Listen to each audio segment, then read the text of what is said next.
Greetings, everyone. Welcome. It's Monday. We're going to start our draft week here at Going Optimal, and we're going to do so with a chat-voted Premier Draft.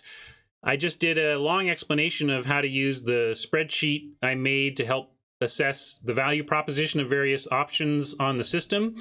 And it turns out that my win rate pretty darn close between Premier Draft and new traditional in terms of what the best value proposition is, which is good news for us as a stream. Means that I can play in either one of those and feel pretty good about that we're taking a reasonable line on value because we did our homework and we saw where the value was, saw that it was in a couple decent places, and we can go either way.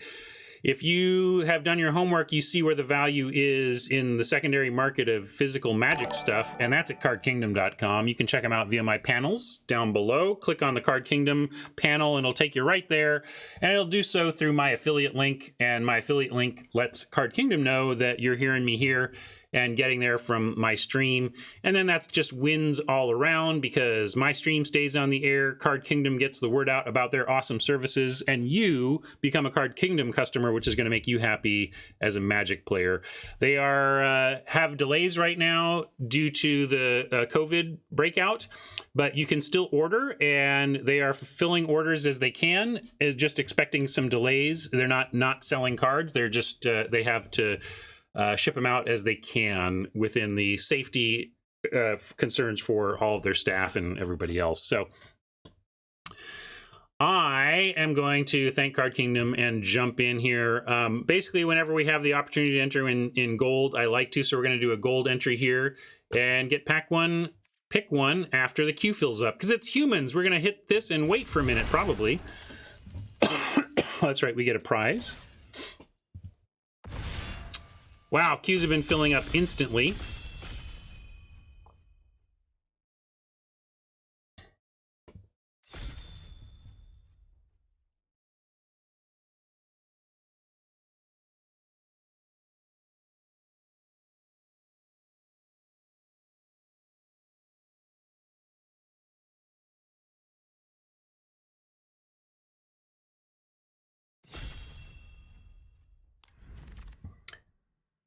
So is anything using best of one algorithm, or they just kill the algorithm? They might have just done that. It's defensible. All right. Maybe I'll start playing ultimatums in this format eventually, but they so far have not leapt out at me as first picks. Maybe something you get into when you realize you can do the thing. I'm going to take a look at more baseline stuff. There's the Weaponize the Monsters. That's an interesting build around. This is also an interesting build around. I like the blue-red spells deck, and you can certainly take that with this. Heron is a very strong blue card to start with. Maybe just start there. Kind of in for the Heron. All the ultimatums are pretty sweet. I'm just saying, do you really start with them? I don't think you do. But maybe I'll be proven wrong over the course of the format, but right now I'm not on take these, pack one, pick one. Blade Banish is nice. Yeah, it is a pretty sucky pack. You know, we could take the ultimatum out of Gem Discipline. Here's another ultimatum, but I took the Heron. It's fine. What do we got here? We've got the Chittering Harvester, Mutate. Oh yeah, this is the kind of the sack mutate. Not bad. Essence Scatter, strong as a follow-up to Heron. If we really want to do the look out for red-white cycling, we could take one of these 2-drops.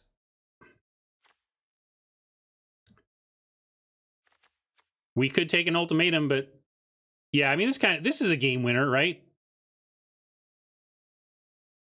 Like, that's one that you could take and just win games with.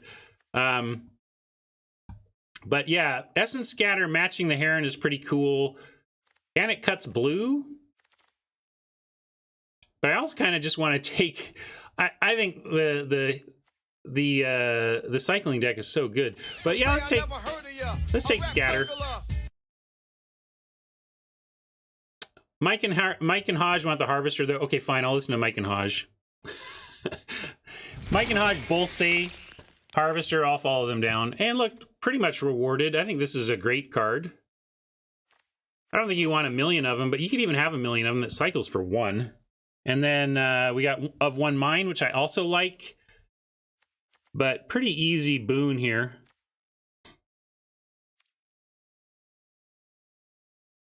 Marshall is good. Like the human deck is pretty real. Yeah, Necropanther is nice. We could bail on the black and take also, I gotta do this more. Like, mutate costs are often effectively hybrid, or usually hybrid, so they can go, like, we could just take this, but we don't have the, it's not doing the thing yet. I think I'm just gonna take boon.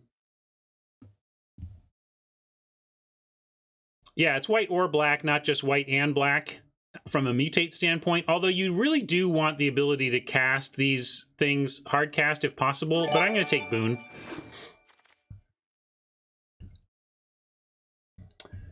Ceratops with the blue start is interesting to me, but what else have we got here? Will of the All Hunter. Oh yeah, this is a decent combat trick for white. This is the Trample Mentor, which has that nice 3/3 for 3 start that's just fine. Keep Safe is solid in terms of protecting stuff. Dark Bargain, not really what you need in blue-black. You'd rather just get the blue card drawing. Fertilid is interesting. Yeah, Abrupt likes Fertilid for the ability to both mutate onto this. Like, Sultai Mutate is real. Deadeye is interesting. I found that to be okay. We're kind of heading towards mutate more than spells, though. Yeah, let's try Fertilid. I'm going to try Fertilid. Oh. Ooh, hello. Skull Prophet kind of goes Fertilid Harvester here, but is that really what we want? What else have we got here? We got a Blade Banish, which has been very strong. Anticipate, which is a reasonable card, but doesn't have a lot of homes that you're happy about it with outside of red-blue spells. Yeah, we take just the Brushwag as the mutate baseline, but I think Prophet.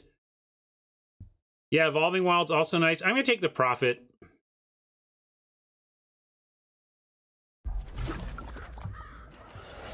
Oh man, now Parcel Beast. So another Fertilid, but I am heading straight towards Sultai. Serious Sultai mutate here.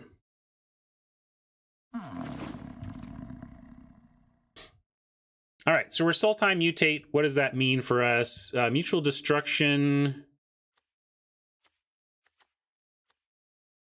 I guess Goriak can be mutated upon. But yeah, I want 2 drops to mutate upon, less so than a Goriak. Could also take a Terron here. You do Mabinap? It's so expensive. But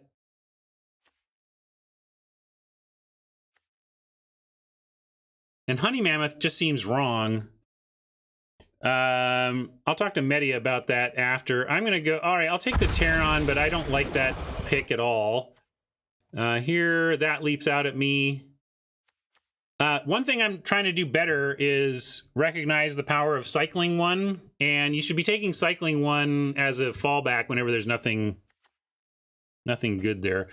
But it's a 6-drop in a format that has 7 drops that cycle. Yeah, well, I imagine, because, man, it can cycle for 1. Yeah, this just feels like Gust, though, right? So we're back to our pack. The Blitz came back around. We'll just get a Brushwag here, though. That does what we want.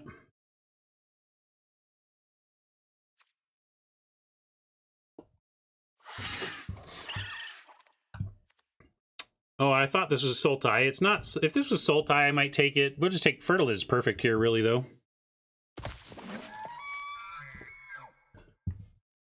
I'm going to take a Wilt over another Terron. Could take Unlikely Aid, too. The Indestructible here is real, but these go pretty late. Yeah, Ikoria Premiere Drafts. Well, I'm not going to update the front page. You just have to look at it, and you can do the manipulations there yourself, really. You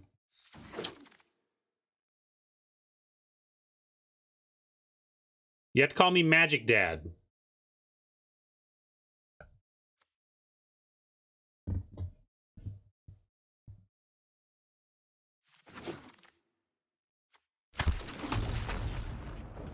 Playables. What's this? Is this awesome? Please be awesome. It's King Kong. When King Kong enters the battlefield, it fights up to one target creature you don't control, 6 mana, 7/6. When it attacks, destroy target artifact or enchantment defending creature controls, and 1 in a green, return target human you control to its owner's hand to give it indestructible. It's a little tough for us to cast. Maybe we will this Great Horn.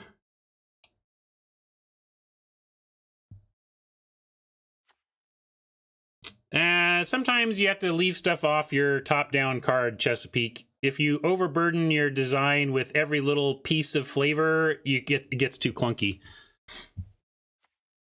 But sure, we'll try it.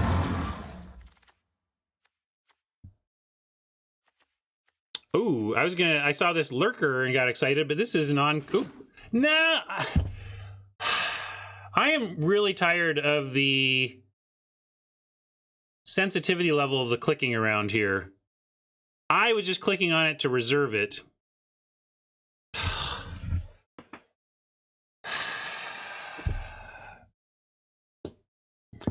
Houdini, I'm telling you, I did not double click. I just clicked. I wonder if I need to figure out how to click and reserve without taking it. Like, okay, Pouncing Shore Shark is great. If we take it, I'm not going to be sad. I'm going to experiment here how to, like, what if I click it and drag it and then let go? Will you reserve it? Okay, there we go. I have my answer. That's how I'm going to do it. I got to train myself to do that. I should not have to change the settings on my computer to meet Magic the Gathering arena needs. I should not have to do that. No, I hate the answer of go adjust your system settings to make up for failings of the developers or whatever. No. Anyway, we're going to take that. I'm not yelling at you. You know who I'm yelling at.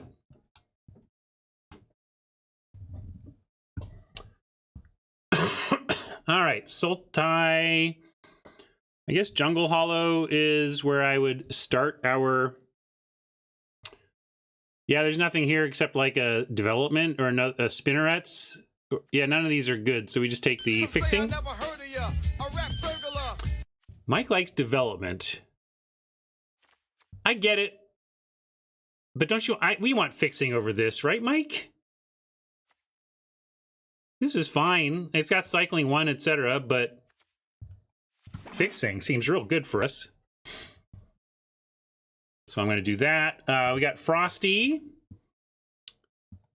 This is a human rogue and cannot be mutated upon, therefore not super interested there. Oh, also, is this thing we ended up taking even playable? At the beginning of your upkeep, look at the top card of your library. You put that card into your graveyard, exile a card from your graveyard, add colorless, spend this only... Oh, so that's just bad. We're not even playing this. Well, at least it was gem progress. I mean, it was rare drafting.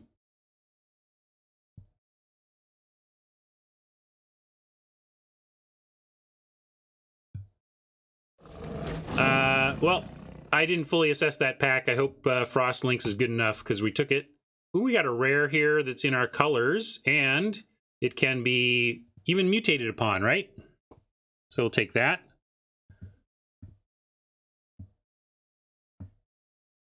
Nothing else here for us anyway. It's double black. We'll see where we end up. We may have the fixing for that. There was nothing there for us, so even if we don't play it, it's not like we missed anything. We can take another Brushwag to get our stuff going. This is why I don't like. This is what makes me not like the 6 mana 6/6. Leak. Memory leak. That's all right. Skybonder. What's this? Oh, well, I guess I took it. Oh, Symbiote's great. Let me look at the Skybonder. Yeah, I'm still reading cards, by the way, folks. We're at the stage... it's fine. Yeah, I think the worm might have been better, but this is fine. Definitely taking that. And I like that we're only in pack 2 here. This is a very strong start. We're going to have a fine deck. Lead the Stampede. Maybe we're going to be creature heavy enough for that. But let's look at curve. Maybe we just want dorky 3. But nah, see, 3 gets so stacked here. Like, I don't think we're ever playing this. We got Fertilids and stuff. Yeah, we could take this in case we end up wanting some red. Another fine 2 for the mutate deck. Thwart the enemy. I forget which one that is.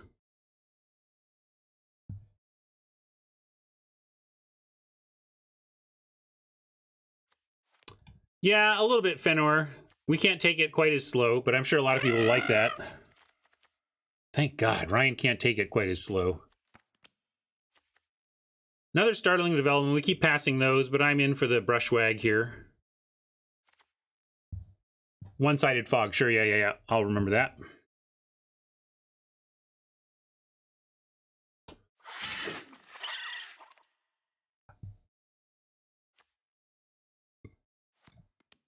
I mean, if we splash red, maybe we like recycle our hand or something. I don't think we're gonna splash red. We should probably just take this. But I think this is a best of 3 card more.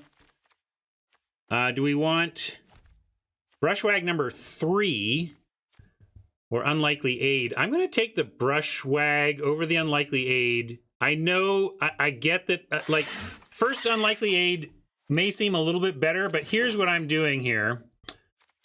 We already have 1 Parcel Beast. If we can pick up a Parcel Beast in pack 3, I will run all 3 Brushwags, and we will find turn 2 mutate Parcel Beast onto Brushwag, and we will be happy. Okay, I'm going to really try and take the Boneyard Lurker this time.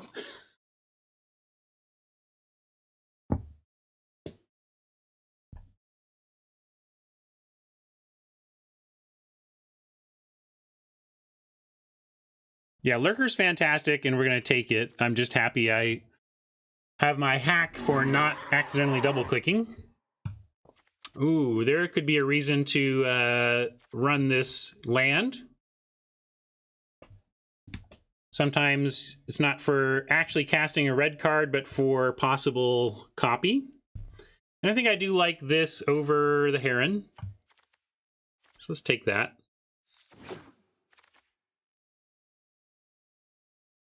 Yeah, we could use some interaction. And on that front, here's a Gust of Wind or a Frost Lynx. Fiddles, what do you think? You're wanting interaction. Do you like the Frost Lynx interaction or the Gust of Wind interaction? Whisperer.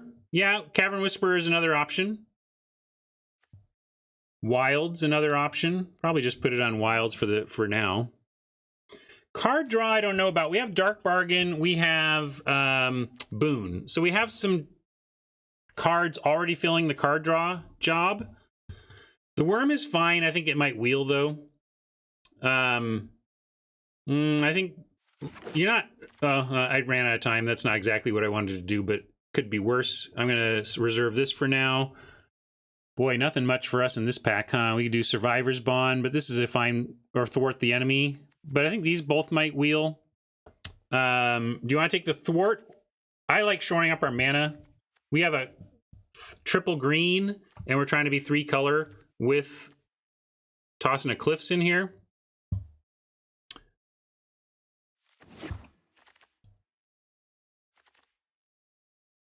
Close. Well, looks like we're not heavy black, so probably not even playing like the Skull Prophet. You'd run this.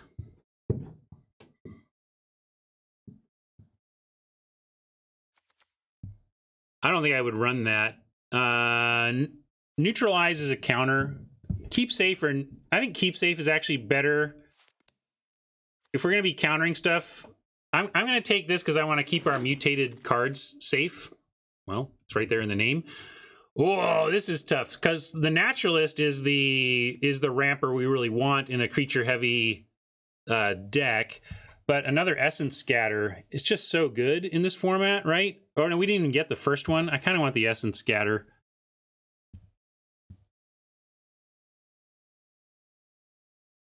Color fixer better than essence scatter, maybe, but we have pretty good fixing here. I'm going to take the essence scatter.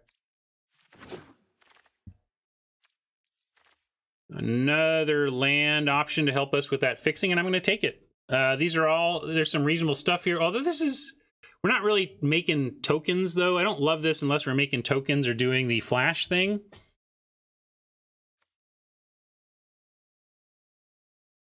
Fiddle still likes the bone splinters, and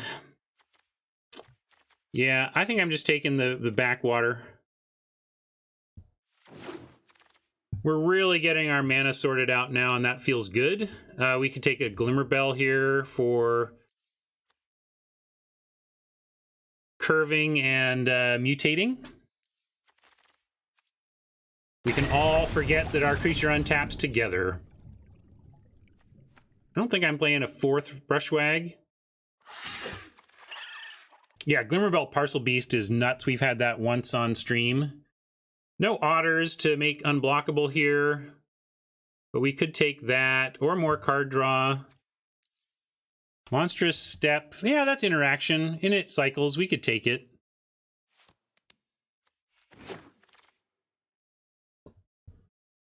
Because I don't think we're playing a 1-mana cycler either. Oh boy, are we taking Gust or Frosty? I have it on Gust right now, but maybe we just want Frosty. Yeah, we don't have a lot going on 3. Maybe Frosty on the 3.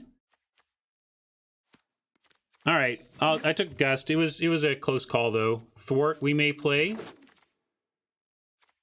don't think we're doing this thing. I'll take Vault Progress.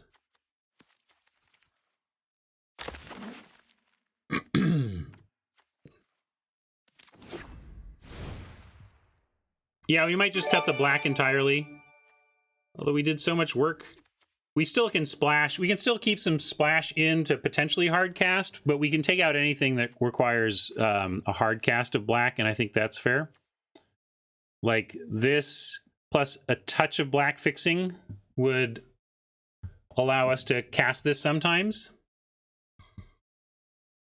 And now let's look at our numbers. We got 17 creatures and 2 humans, only 2 humans, so mostly non-human. You think Harvester is worth keeping? Yeah, it's almost free. I mean, look at our fixing is very good.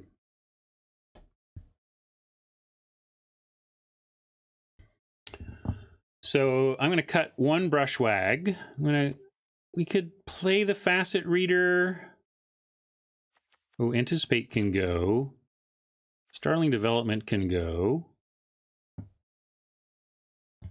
It's, you know, it's got 1 mana cycling, that's fine, but Sky Bonder, where is the Sky Bonder? Oh yeah, this is the kind of one I took on accident. We don't have much going on at 3 though. It's a human wizard and can't be mutated onto. Yeah, let's cut the Sky Bonder. We could also, yeah, cut the step I like.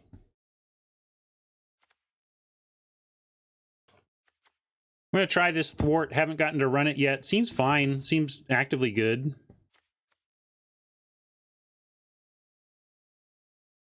Yeah, I don't mind a Facet Reader here. Where are we at on numbers? 16-8.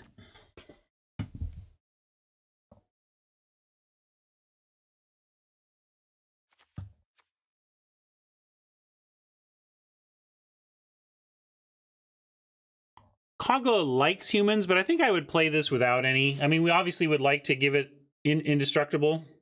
Let's, if I gotta cut one of these, let's cut a Wilt for right now. That's true. We could also be greedy and cut a land. We have cycling, and we have 2 fertilids. So we could also do it from the land front. Did anybody redeem lands and stuff? I'm going to presume, like, Nick's lands or something if nobody redeemed.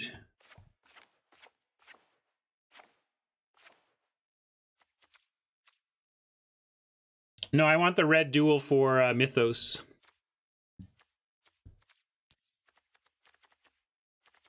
I think we're going to run it as a half-on color land for Mythos. Maybe it's not worth it. It's possible I'm losing EV by giving myself the ability to pay the Mythos mana.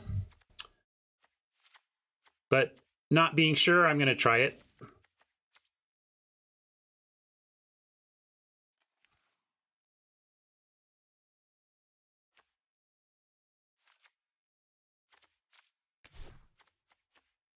What's your combo, Mike? Fertilid Essence Symbiote. What's our symbiote? Oh, Essence. Yeah, Fertilid. Oh, yeah, nice. I see what Mike's combo. With this out, if we mutate onto the Fertilid, it gets another counter, which can be removed for land searching. Okay, yeah, let's cut that interaction. We'll see how it goes. Oh no, I was gonna leave both in and cut a land. I was gonna be greedy. That's what I remember my plan was. Greedy. Greed was my plan. Are you surprised? So I'm gonna make sure we have our forest count. We have 1, 2, 3, 4, 5, 6, 7, 8 forests. Plus Fertilid can get more islands. We have 5, 6, 7, 8, 9. I don't like that. I'm going to do that at least. 9 green over 8 blue. 4, 5, 6, 7, 8.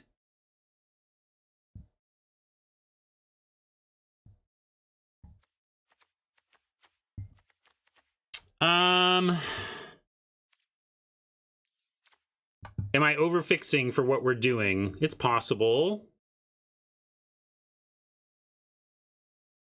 We could even like cut Evolving Wilds and the Swamp. What about something like this? Do you like that better? Like, it really reduces the amount of black, but it doesn't really hurt our blue and green much. So then we get 1, 2 ways, but then the Harvester is a little... yeah, I guess we need the 1 if we're doing Fertilids, right? All right, so I'm going to put those back in. Just taking a look at it, you know.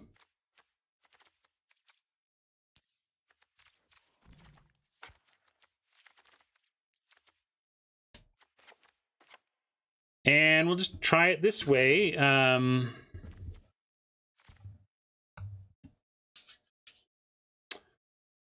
about...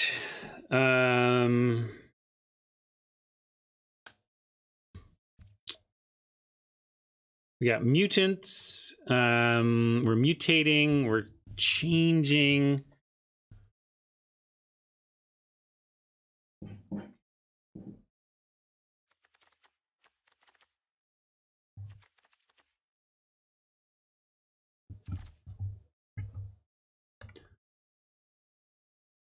Fire the mutants. I don't know.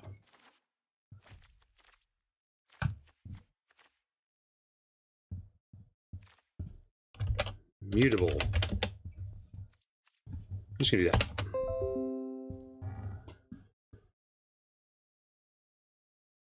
that. Careless Whisper is pretty good. I'm in. We'll call it that. But then it has to be the deck box too.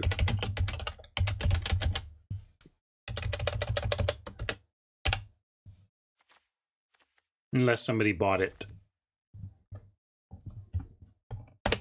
We're finally playing, everybody. You hung on.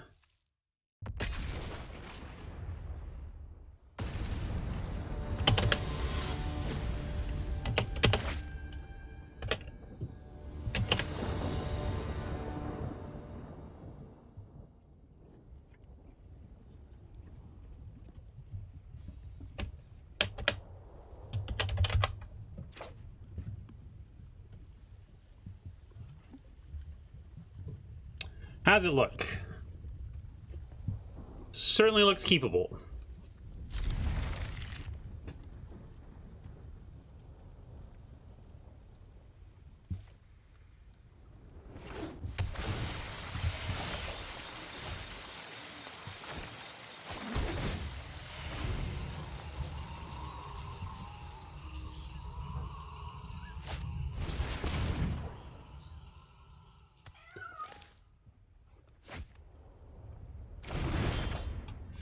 Oppo is going to make some stuff fly.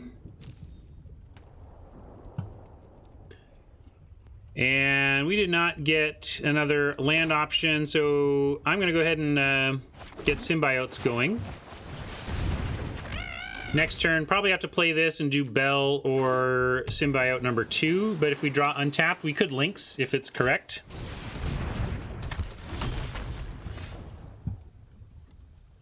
I don't see the need to Lynx this since the symbiote can get through, so let's save the Lynx for another turn and just go Cliff's symbiote number 2 here.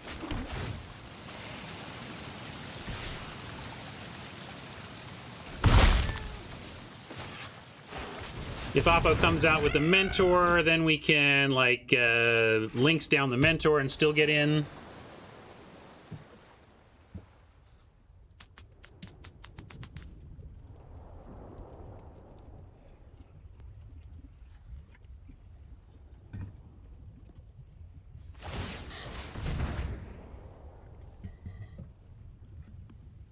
Fantastic that Oppo is looting on turn 2, although with a 1 mana loot cost, it's really a good thing about this reader. A lot of times in recent years, they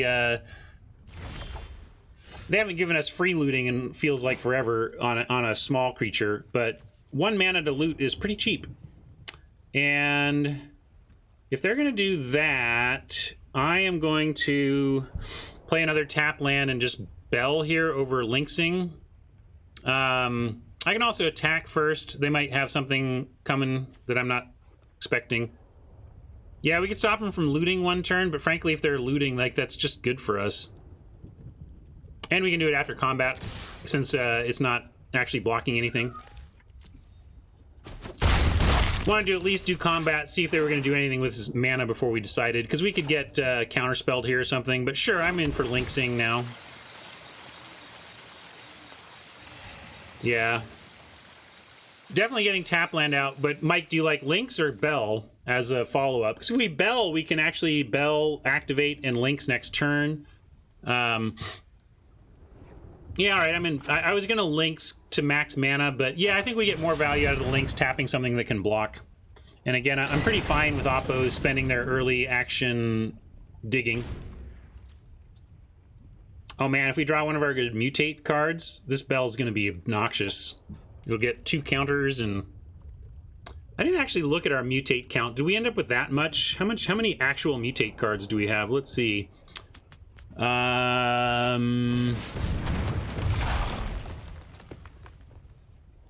Boneyard Lurker, Parcel Beast, Heron, Shark, Harvester.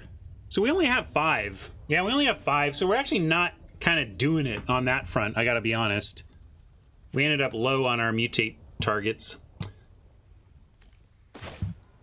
Yeah, you don't need much. If we can get Parcel on Glimmerbell especially. But here we're gonna Lynx the Elemental. All right, everyone, chill.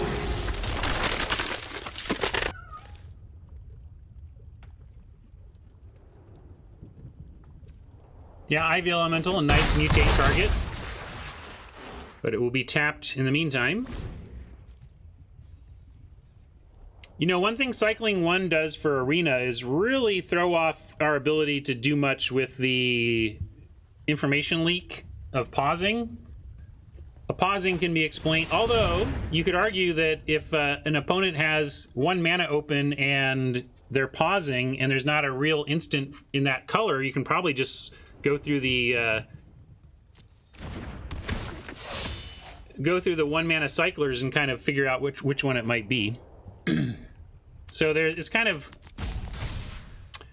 double-edged in a way.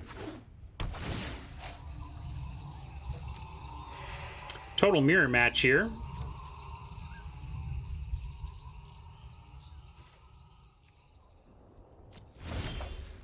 Hey, Parcel Beast, we were just talking about how awesome you are. Should we show everybody? Let's show everybody. This is absurd. Let's see, we want to keep blue 1-1. So we just need to make sure we have blue left behind.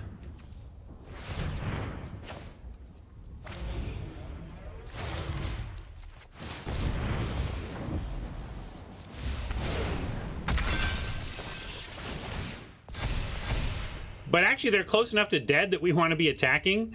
So I could activate and untap, but we're gonna attack in.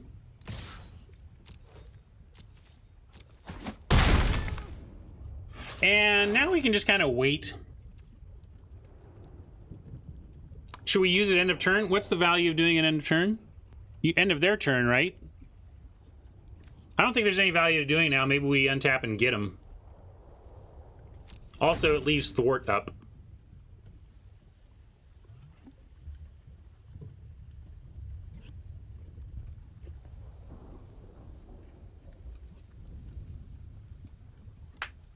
Yeah, Mike says we can wait. I never block with it, and he's right. I'm actually not going to untap and block and be like, haha, we got him, or they could get us, and we're going to make them reach out and interact with this thing. We're not going to put it in harm's way in combat, except to fly over.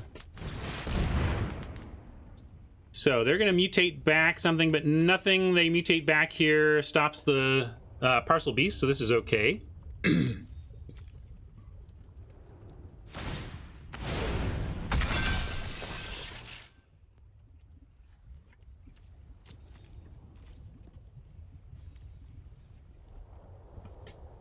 You mean against these colors? Because there's the red common that scales up with land. But maybe you just mean these colors. Cardboard Live isn't due to work until Wednesday. That was the update I heard. But if somebody has different news and tells me that Cardboard Live is working elsewhere, I can go try and load it. Oh, here we go. They're passing to us, so we get to untap and do the thing. Yeah. Sorry, Oppo. This is stupid, and we win the game.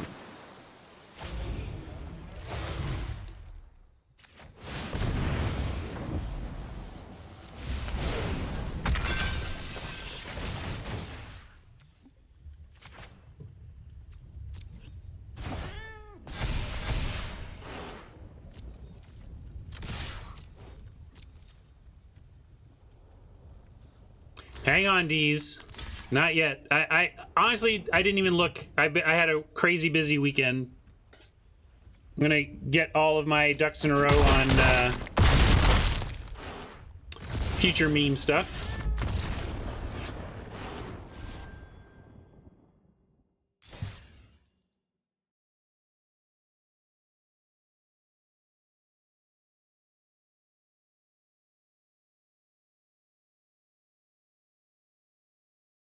Good start.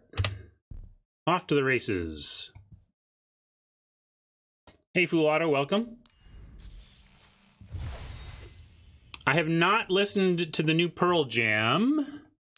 I didn't even know there's a new Pearl Jam. I'll check it out. I'm currently kind of obsessed with Fiona Apple's new album. I'm sure that's going to be finding a way onto my starting soon song of the day coming up, but she's kind of like you all know I'm a big Sufjan Stevens fan. If you've liked like the Sufjan stuff I've played, kind of modern prog almost. It's got a very modern prog feel to it, and oh my god, Brian, if you think of Fiona Apple as that artist who made Shadowboxer back in whatever, check out, oh man, she's a genius. Her latest album is crazy good, and her work in between since Shadowboxer has been pretty amazing too. It's possible. It's not for everybody. It's kind of that prog nature.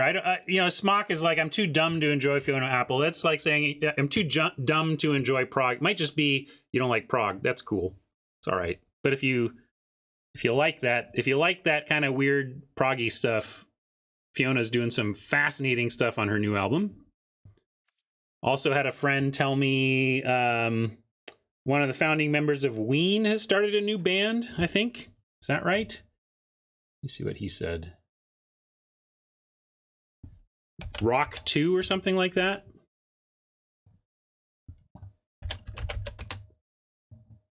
Yeah, Dean Ween Group. The Dean Ween Group has released Rock 2.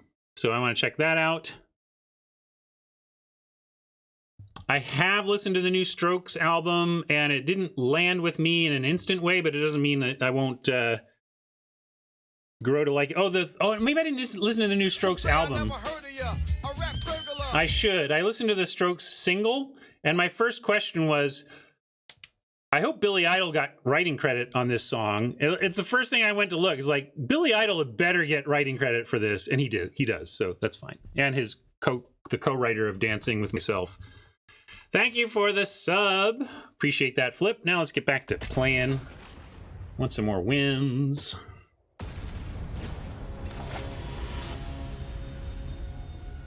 What about Pink Floyd? Do they have a new album? What's the question? What about Pink Floyd? This looks keepable. Might have to cycle my boon though. Ugh. Oh, do I like Pink Floyd? Sure. Look, if you look at my Spotify stuff and see the kind of songs I put on the playlists around here, it's obvious I have a great love for classic rock and Pink Floyd and all that. I basically, throughout high school, became pretty obsessed with classic rock. Yeah. No, I'm gonna watch my adultness here. Check out this adultness. Don't ever say that I'm not a grown-up.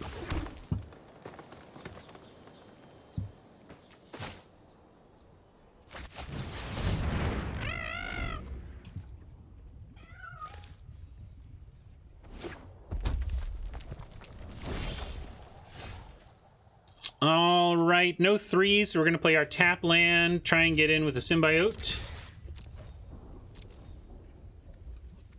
We all changed and evolved, Kruzica. I'm trying to get better. I think, given our land situation at the time, it was correct to cycle there. Anybody disagree with that cycle? By the way, I mean, we're joking about greed and stuff, but does anybody literally think I should not have cycled there?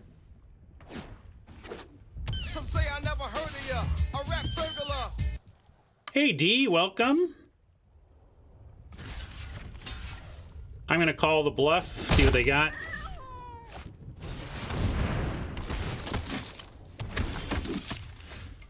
All right, we got to keep safe, so if we can get something mutated and untapped, that'll be good.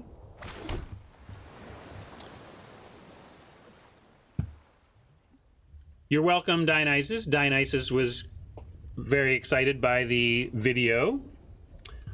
That's good. I'm glad you were hanging with friends, D. We missed you. It would have been nice to have you for the debut, but I knew you'd like it when you got around to seeing it.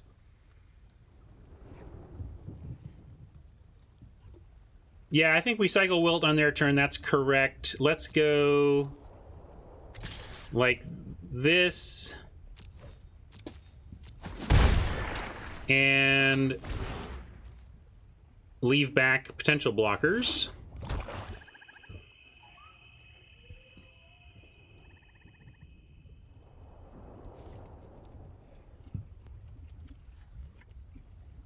Your fourth draft was a 3-0. Well, grats.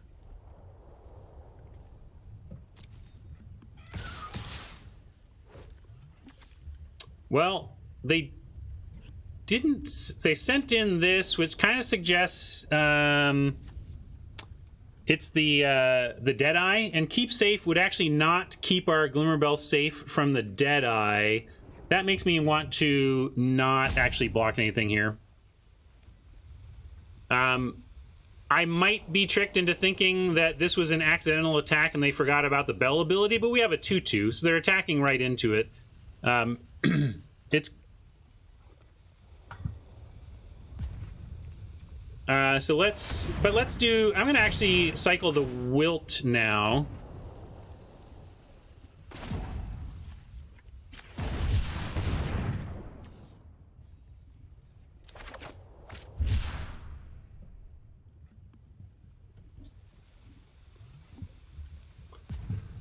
So you want to give up Glimmerbell to the almost certain removal card in their hand?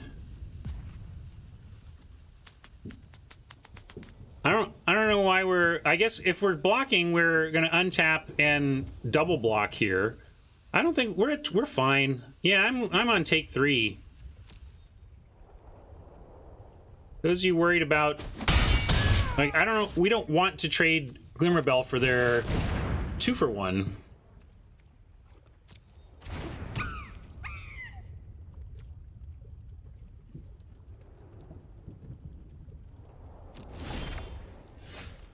Shore Shark can keep them on their toes a bit. It's got a low toughness. We could try and wait until we like get a Terran out that would be hexproof, but I like the flying 4/3 bounce something here.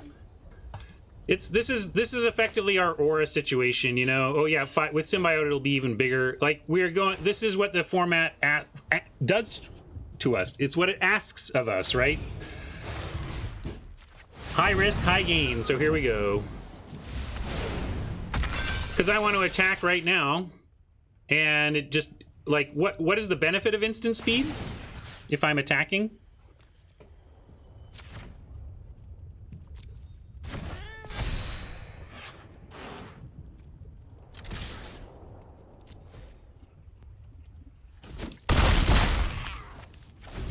I do need to remember this has flash because I keep forgetting, but I think in this case it didn't matter. And now we cross our fingers and see if our high-risk investment in this Shore Shark pays off with another attack.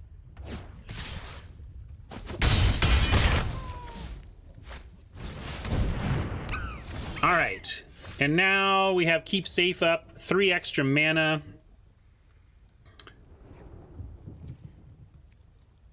And Thwart the Enemy.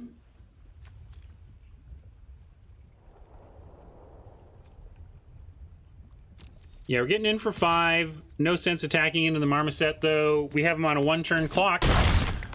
They need a flyer or somehow 2 pieces of removal for the Shore Shark. Or something that does a point of damage and doesn't target, and then they can play their Deadeye or something. But it's pretty convoluted for them to find a win here.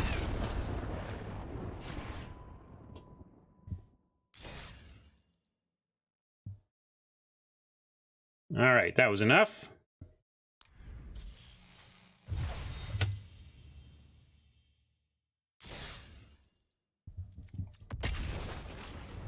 I didn't pull this one. We could par pull. Some people like a par pull around these parts.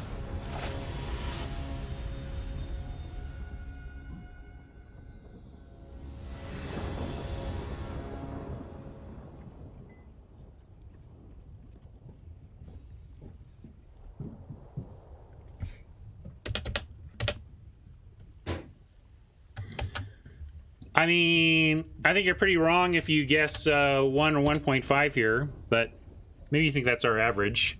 That's a par poll if you would like to participate. Participate. Darn it! Look! Look! Brushwag Parcel Beast. We had it. We had the Brushwag Parcel Beast. No green. Blah. Do we keep anyway? We do have Facet Reader and Keep Safe. I'm going to keep because we have Facet Reader that can find our stuff, and this is a great combo. I'm going to keep.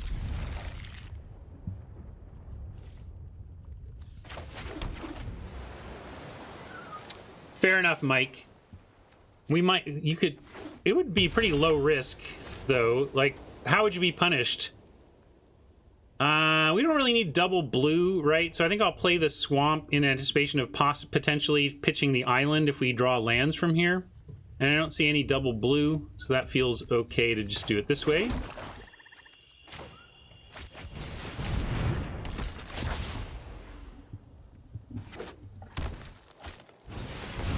Heartless Act could do it, I suppose. That's not a bad call there. Well, we could try and keep safe up, but I don't care if they use removal on the reader. But if we do find a forest, we might play it and play the Brushwag. So I'm going to hunt via reader. No, we got a second Brushwag. I wonder if we even need to. They don't work well in multiples. And I do want our mana here. So I'm going to pitch one Brushwag here and drop a Backwater. Again, I could have played the island and kept this counterspell up, but if they use a removal on the reader, that's fine with us. Kuzika wanted to ditch Keep Safe. I'm glad we didn't now, because we might end up in a spot with this sequence where we can go... if we find a forest off the top, we can go Brushwag, mutate onto the Brushwag, and keep safe up. That would be incredible. So I'm going to go for that, but we'll keep our reader around as a blocker for the officer and do our looting at the end of turn.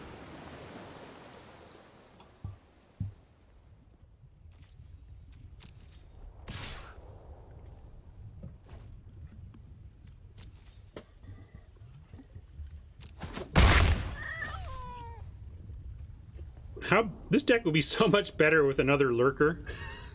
I'm going back to that accidental double click.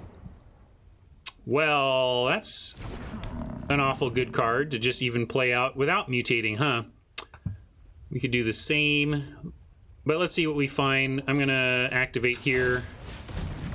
All right, we'll get rid of this.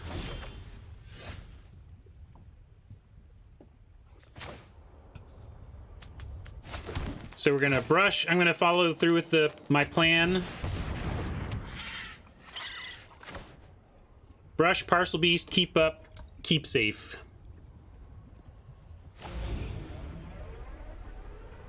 Oh, you want Brush and Gust? Mike wants Brush and Gust. That's true. We could mutate the shark on to tempo them. If they're doing that, they probably just do it again. Fair enough. Yeah. There's no flyer. If we shark, we got to do it now so they can't untap and beast. All right, Mike has me convinced. We can't use this right away, so let's wait until we can parcel immediately and we can shark their beast back.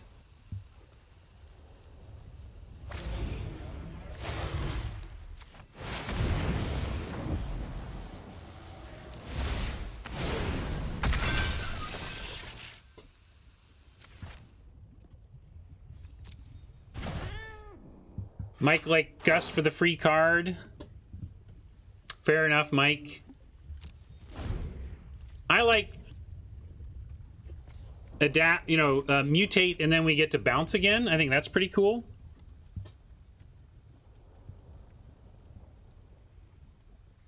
Except the Shore Shark doesn't increase the cost, so it increases the cost of the Gust, but not of this thing.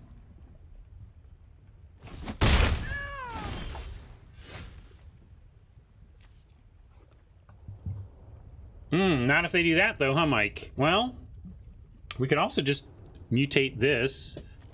How about...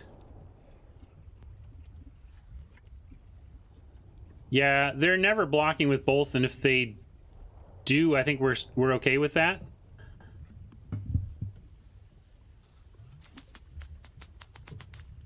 Yeah.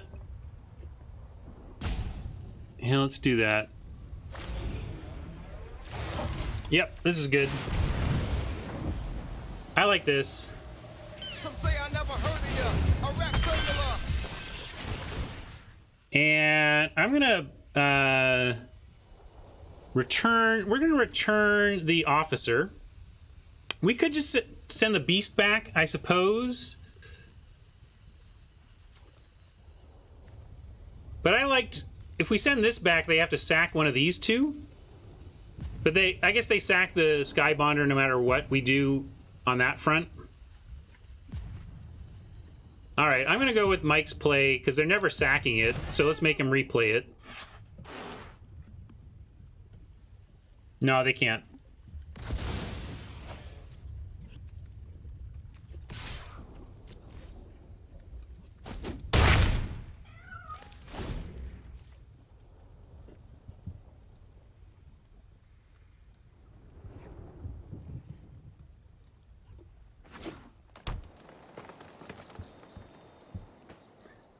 Exile 4 power plus. Gosh, there's a way in which we may at the end of this format start to try to keep things under 4 power that we're mutating on just so that Oppo can't wreck us with that white common.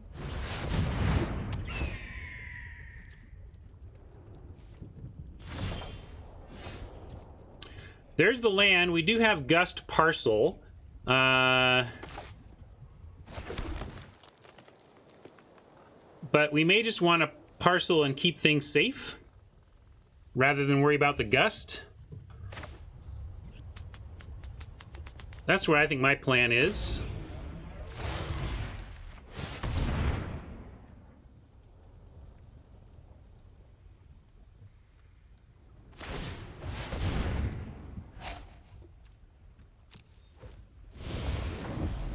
Yeah, they bounce, but it's okay.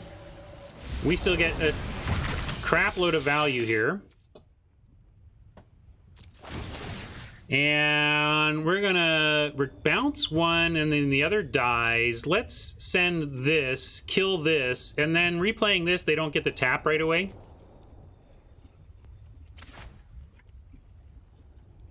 I like kill flyer, bounce tapper. Really? Well, too late. It doesn't let me decline.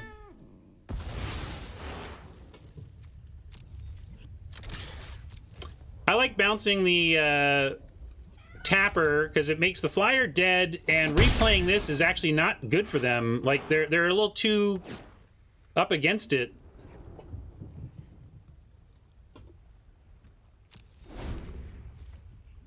Yeah, tap bro is annoying, but between Gust and Summoning Sickness, this thing isn't going to tap anything of ours for the rest of the game, I don't think.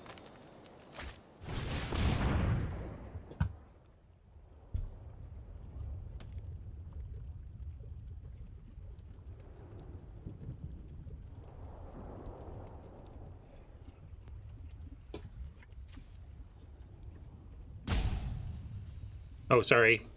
I was looking at chat. Didn't see the priority was on me.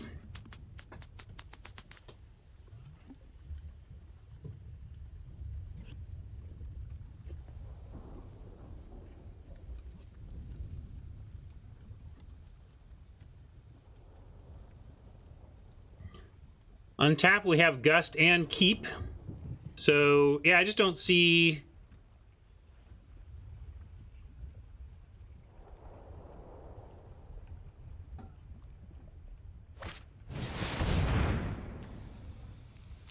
That's fine. We're going to bounce. Well, now we got to decide. We'll see. So...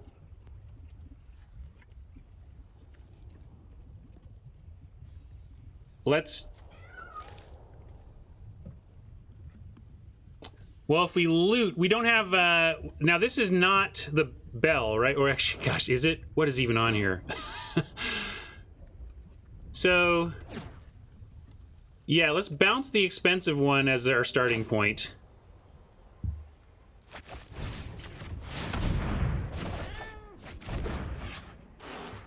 And then, sure, we can play... we could loot the land. We're just keeping Keep Safe up anyway, though. So I'm going to do this, and... At 15, I think it's more important to just send with this than get the parcel value out of it.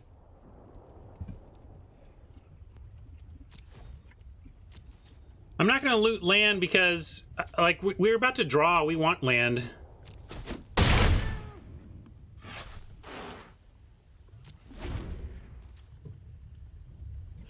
I really just want to keep our big investments safe.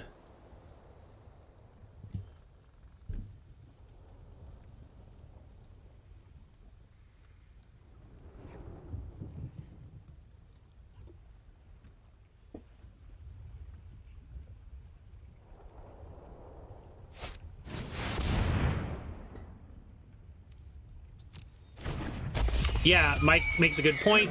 If they start... I was saying we weren't going to get stuff tapped, but I bounced this sooner than I thought I was going to. So, yeah, we may get tapped, but we can do the parcel activation when that happens.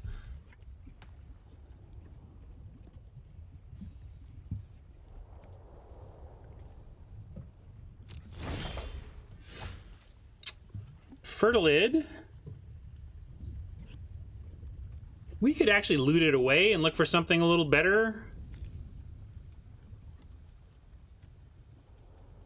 We could just draw and presume that we're going to find one land to get the keep safe. Yeah, I guess just thinking, why not attack? Because I need to plan my whole turn before I do anything or I screw it all up. So I'm thinking about the end first and saying, but yeah, so let's say... But let's go to combat and see what Oppo... Because they tap down and then we can draw. We'll draw with green, I think. No, I'm going to draw with blue because we might find Kong. I guess I should draw with black.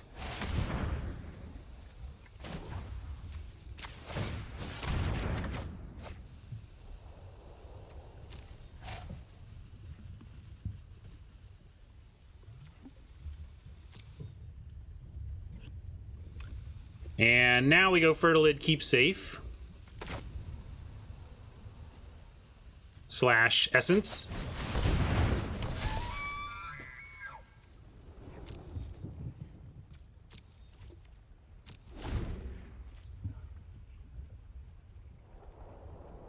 No Glimmer Bells in here.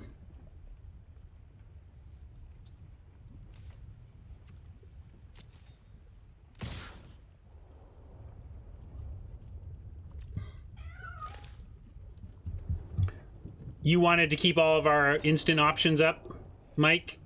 I figured we'd just use one or the other, so I didn't worry too much about it, but... Oh, you just wanted to loot it. Okay, maybe that's fine. I am trying to get, like, we need to deal with this, so getting stuff on board isn't bad on that front.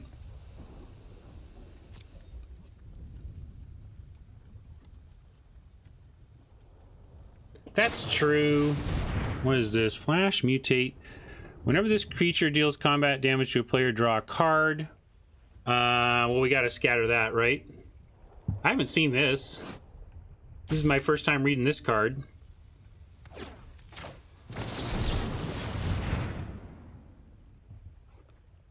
So Mike and Hat's point is if I hadn't played the Fertilid, we'd have 4 total mana and we could loot and have Fertilid as a fallback loot away plan.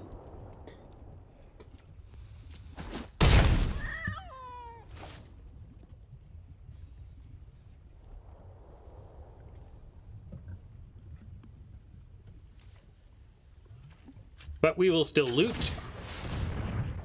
Show us a land we can get rid of. All right, now we got to decide, I think, and we could play the Symbiote, and then we have technically a double block on this this 4/4. But I'm going to ditch the creature and keep the protection of our good creature and our card draw.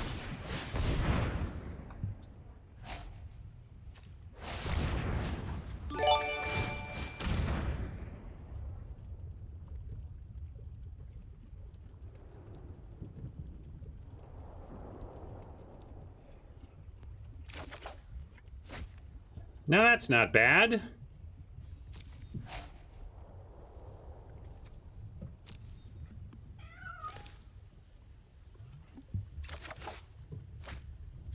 Fights, right? We get to make something huge and fight with it? Yeah! Nice.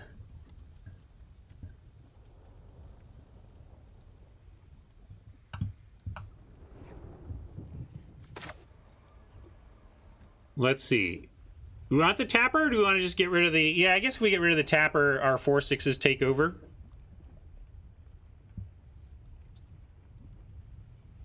Fertilid copy the stack. Wait, I don't... Oh, you mean... I don't know what Chima means with Fertilid copy the stack.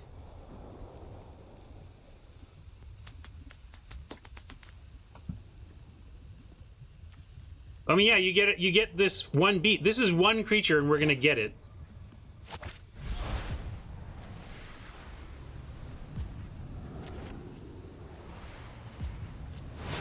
I just don't understand what the Fertilid comment was, but whatever.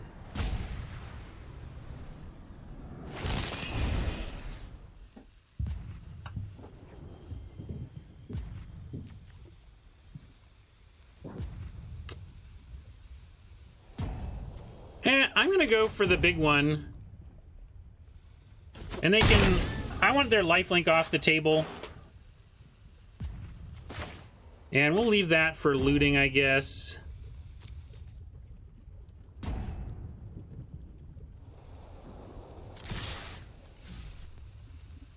Yeah, I want to loot. Right, they can only tap one of the two. That's why I did it, Mike. I figured let's get rid of the big thing. And yes, they can still tap, but only one of the two. And I'm going to save the forest for looting.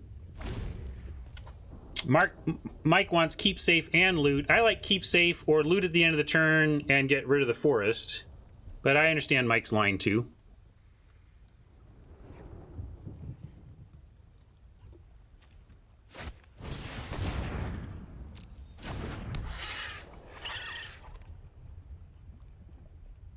Well, good thing ours are brush wags also, so we can have a pump race. Can I do both with Fertilid? What do you mean? You got it, Captain Fake. Glad you're finding value here.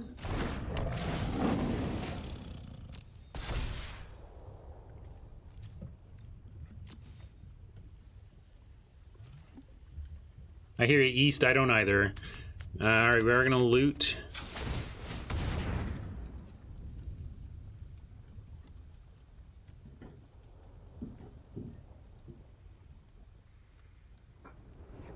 Two mana, but still safe, yeah. Right?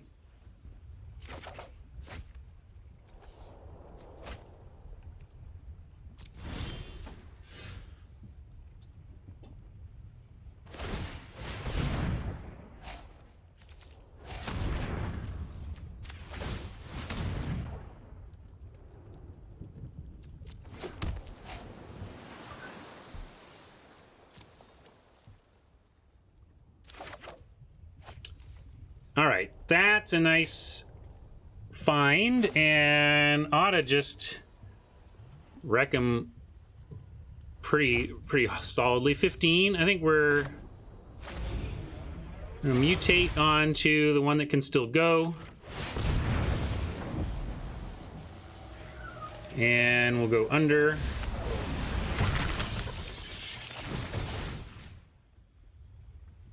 So we will return.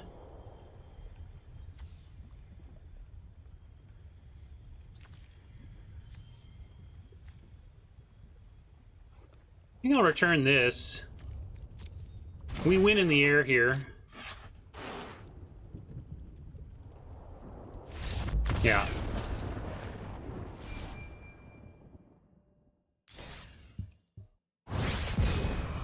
Powerful.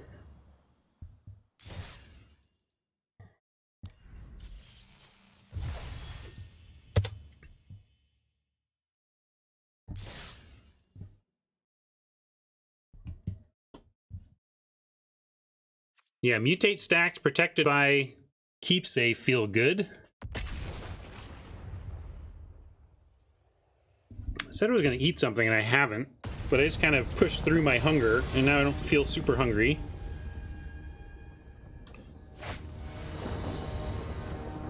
Why not mutate on the fertilize and have two good attackers? Because mutating onto one of the already mutate stacks gave me a they sacrifice and we bounce. So we got a sacrifice and a bounce in addition to the card. Got to mulligan this.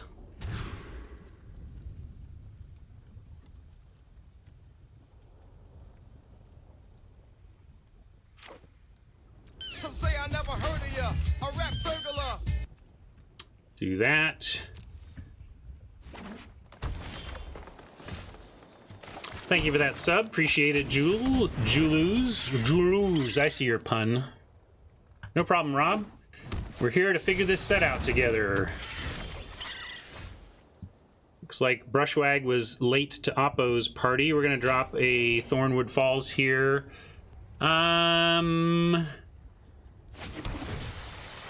And I'm not going to offer a trade because I do have a Gust if they want to, like, mutate something to set them back a little bit. And I want to mutate onto our own thing eventually, like with a Shore Shark.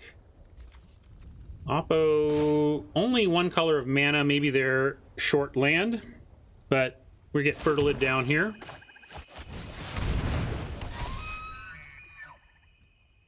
Oh, really? Juluz is friends with my niece. Well, I have 3 nieces. You'll have to be more specific. Osa, Sophia, or Erin?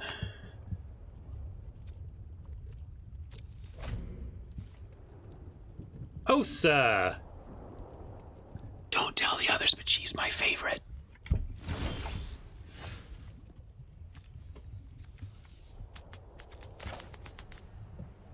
Shh. Shh.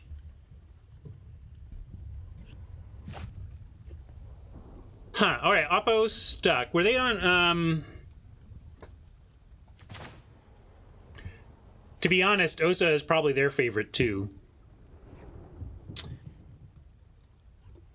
Let's see. Shore Shark on Wag? I mean, that's kind of why we have the thing, right? Although we could do it, we could try to instant speed it. Maybe let them get something better out. Yeah, I think I'm going to send in Fertilid. Well, actually, I'm going to send in both because we have activation threat on Brushwag. So I'm just going to Shark.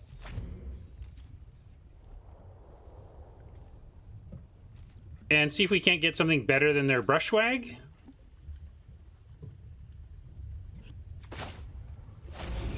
But we can't, so now we'll go ahead and get the Brushwag.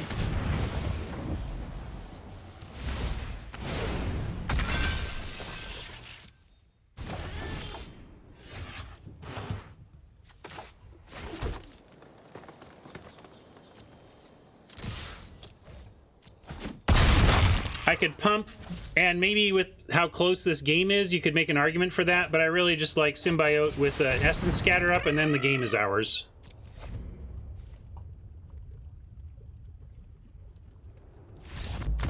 Oppo agrees. Oppo didn't put much of a fight up there. We had a good, decent hand. We were doing stuff, so even if they had been able to push back, I think it would have been fun, but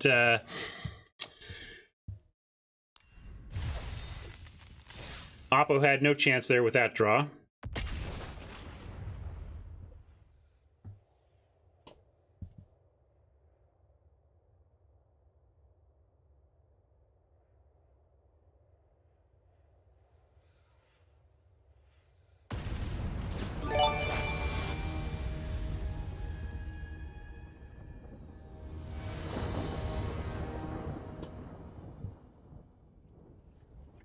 All right, looks good. We get Symbiote, and we can even Parcel Beast onto it on 3. Love it.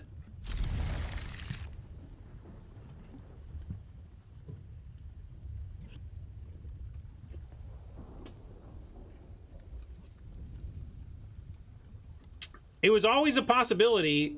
I was also on the team when we designed and implemented the best of one starting hand algorithm, and when we did it, it was like, let's play around with this, see what it does to the numbers, and see if it's better for the player experience than not. You know, it was never guaranteed to stay. And I always did say, like, either get rid of it or fully expose it. That was certainly where I had landed on best of one starting hand algorithm in terms of communication with players. Like, it's fine for us to mess around behind the scenes and see what happens, but once we settle on something, if you're going to use an algorithm to affect the starting hand selection, just share the algorithm. If it's a good enough algorithm, you should be able to share it. Queen wants to get better at Arena, seems to lose a lot in best of 1, but best of 3 is too expensive. Well, for starters, make sure that based on your win rates, you're playing in the right place. Trust the long-term math, Queen, and don't get too immediately frustrated when it's not going exactly your way. Trust in the law of averages. And in terms of getting better, you're already doing it. Hang out with us, and let's figure out this set together. So I am going to do this Parcel Beast because we can at least get the activation here.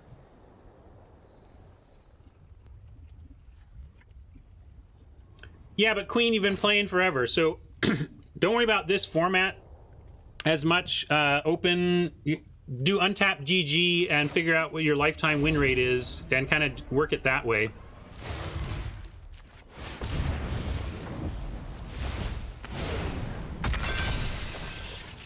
Tempting to attack when we have a nice attacker so early, but we're going to use Parcel Beast as a value engine here.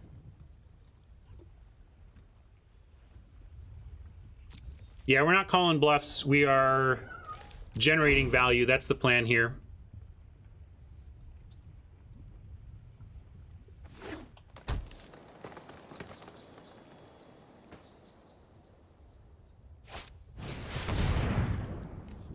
Pretty good.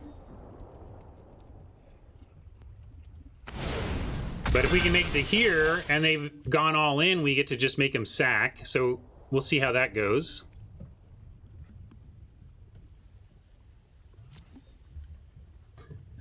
We're playing Premier because my win rate and valuation of resources makes this a fine choice.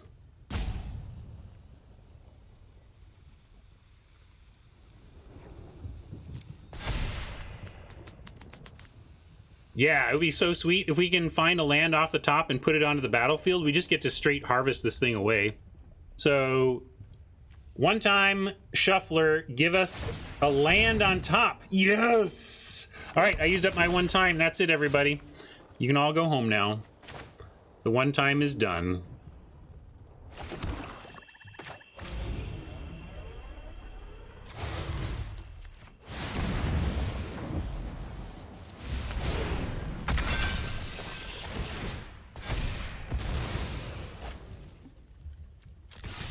One times reset. Now, I no longer have a one time used up.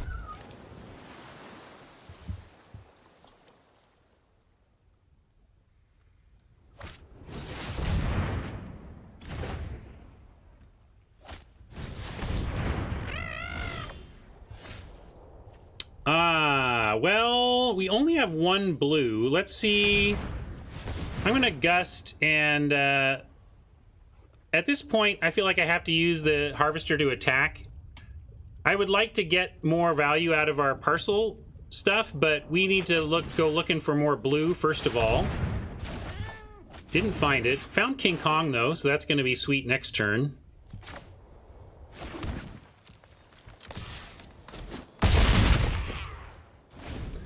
They need to kill our creature. If they try to get us with creatures, we can fight that pretty easily.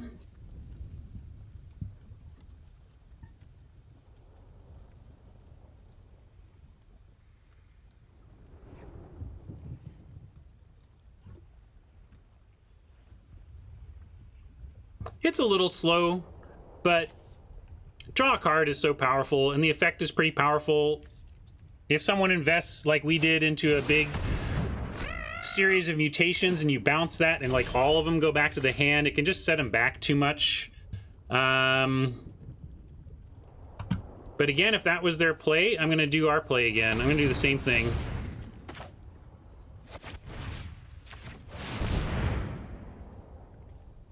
Oh, ape eats tutu. I guess I'm like not even reading my King Kong. But I just like keep doing the same thing over and making them beat what we've got, and then we have King Kong behind. Also trying to find another blue.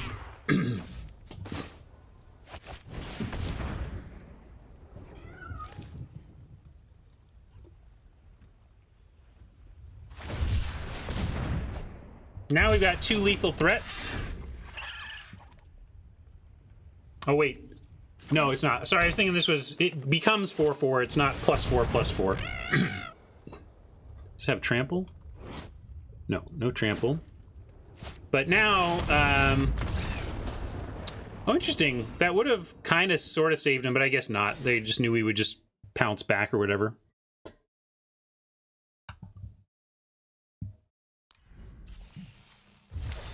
Harvester Mutate is 5 mana, 4 and a black.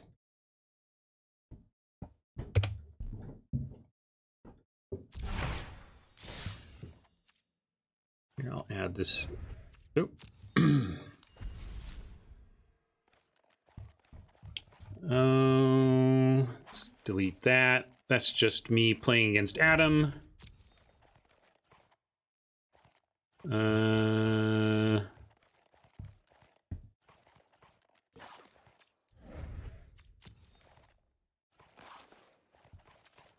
Just deleting some decks here.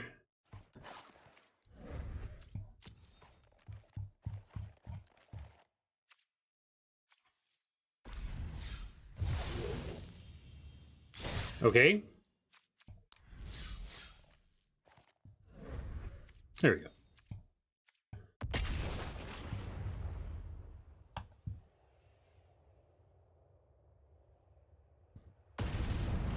Ah. Stiff old man shoulders.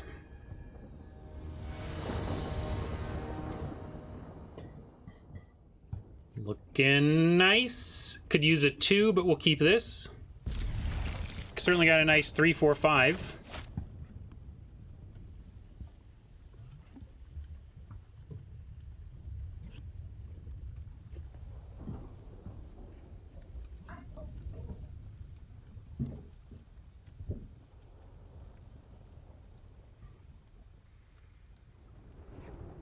We're 5-0, right? I think we're 5-0. Deleting decks is a chore. Need multi-select for that.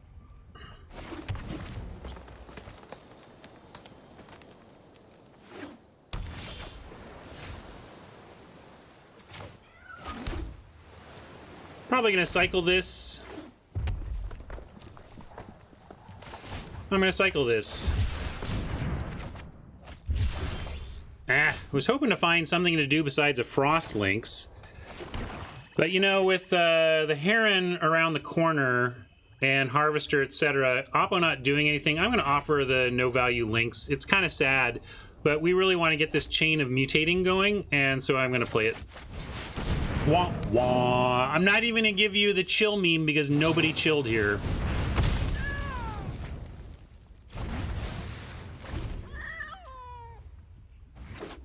So no mutating chain for us, but they use their some premium removal on that. That's a great play. Forbidden Friendship into 1.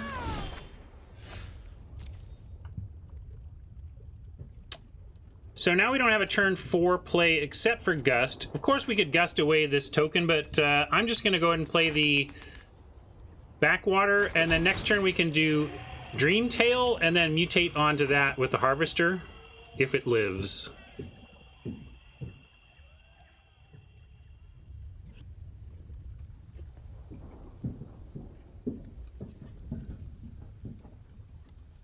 On what exchange?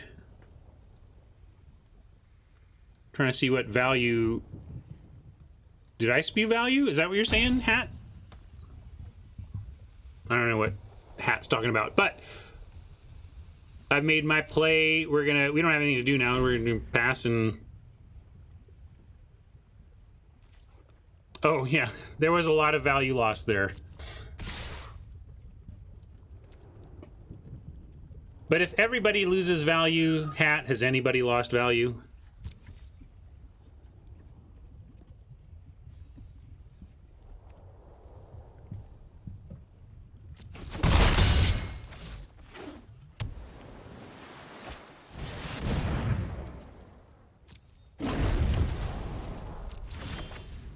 All right, slow start for us here. We've been spinning our wheels a bit, and Oppo nailed our 1 play.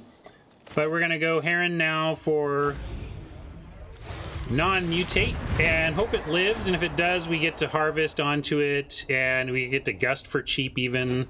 Not on the same turn. It's 5 to harvest and 2 to gust, but obviously not calling that particular bluff. It's just a solid card. Have you read it?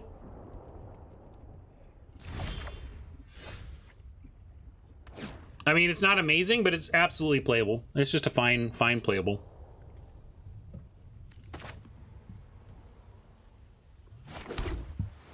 So, trouble with harvesters, they have obvious easiness for that. I mean, we could just actually run the harvester out as a body. Might be correct here. But we do draw. The thing about... and they have all this mana open, though. I think maybe we even try gusting. I think I'm going to gust the Pyroceratops here and see what happens. What did they give an F?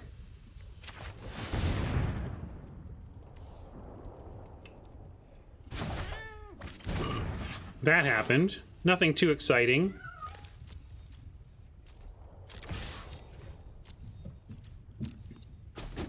But we're winning a race now.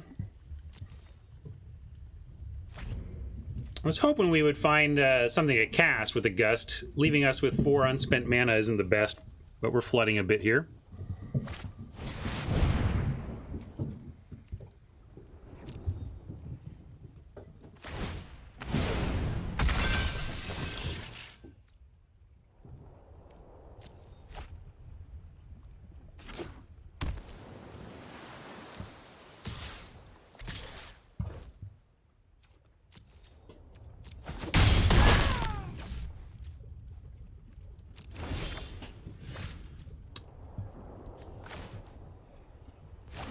Well, now I like Harvest on the Heron, and we at least have Scatter.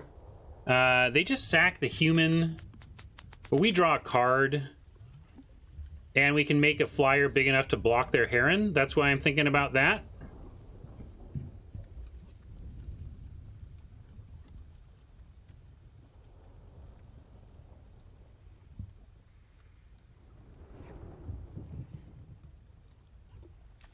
Wait, are you saying limited resources gave thwart the enemy an F?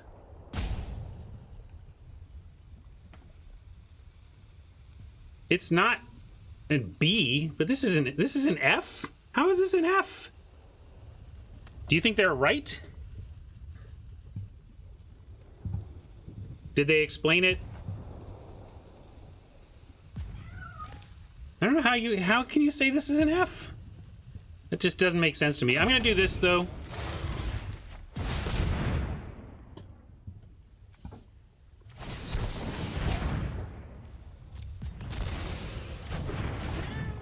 All right, well, now we're going to stay back on D.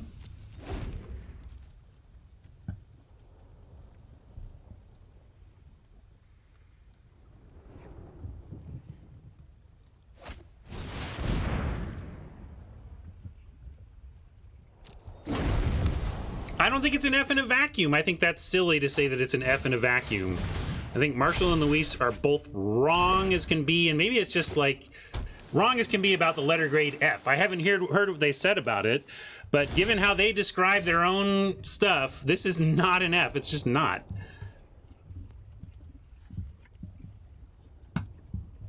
It's interaction. It's a way to oh, because I was too busy yelling at people about Fs. That's all. It's all right.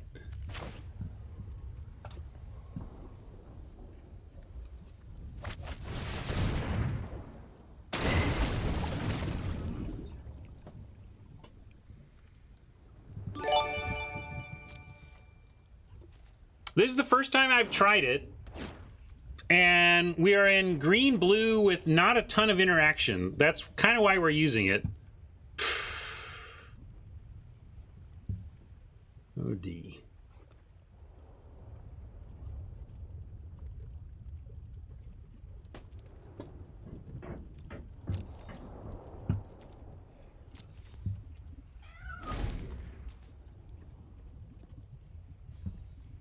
Just look at this game, I'm being told.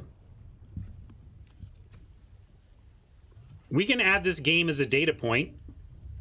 And my rant here is not that it's a great card. My rant here is that it's not an F.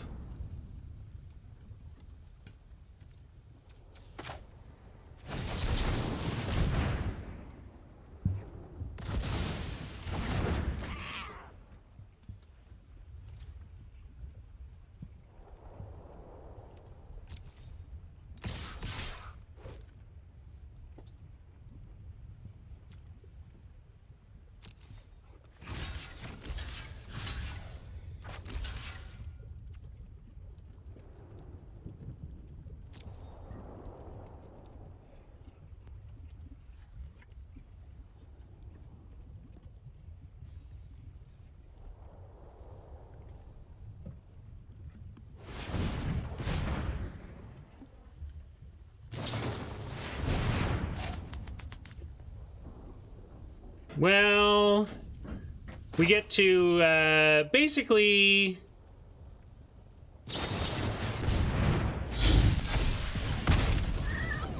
keep our Heron alive.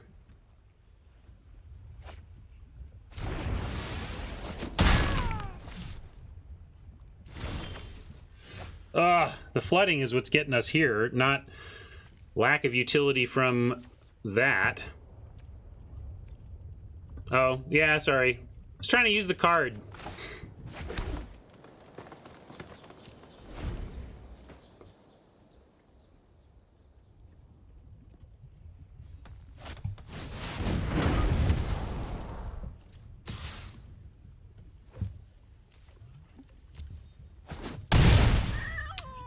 Well, that's not an advertisement for or against the card. That's an advertisement for or against my brain. I'm going to bounce the thing with counters here.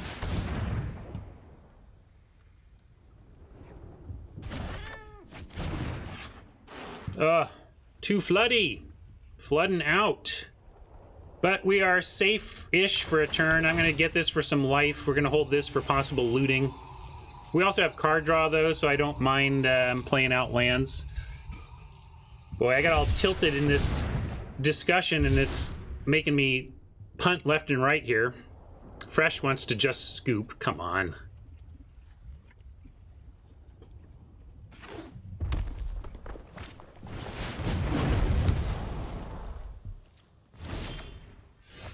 All right, there's our card draw. So let's see. I think, do we even have any black cards left? We have the Lurker, but if we get it, we're just going to mutate it anyway. So we can really use our black sources. Although the plain, yeah, I'll do this. That's what I'm saying.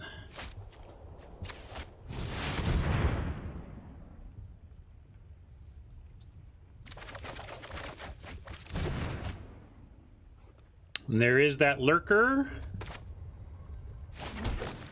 What do we want back? Clearly the Thwart, right? It's our best card. Well, I'm going to lurk, and then you all can decide what we're going to do about that. Actually, what's on our stack? Nothing. So, are we supposed to just play this? Or do we want... Oh, it's permanent only. Okay. No, I'm not sure, True. That's what I'm talking about now. What do you think? Are we mutating to draw a card or just playing to get some ground presence? I mean, that's why we kept the black around, to make sure we could play this if we wanted to. Yeah, I think it... Well, at 9 we don't, quote, have to. But with their full grip, we probably do. Yeah, but mutate does draw 2. That's a great point. Like, except the trouble is we can't get back out on board with it. I think we need to play it. This is a sad... This is a not greedy hard cast.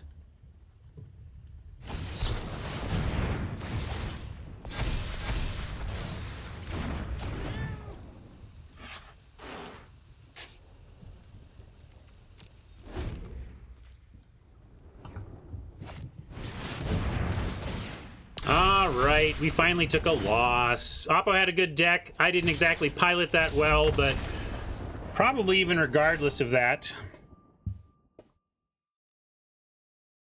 But now let's go. We can go. This is, while this card is not an F, I'm happy to play around with different options. We played this because we wanted to try to see how it worked out. We saw that it was getting stranded in our hand a lot. We can absolutely try something else here. We could try like a monstrous step that at least cycles. If we want some interaction, we could try that. We could throw in another brushwag. That doesn't seem right, though. Just a generic anticipate, help us find our best stuff. So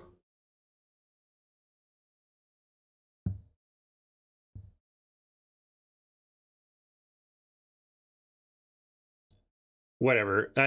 I think their grading scale, they don't even know their own grading scale then. Sky Bonder is a little tough to cast, but we also don't have anything, and it also can't be mutated upon.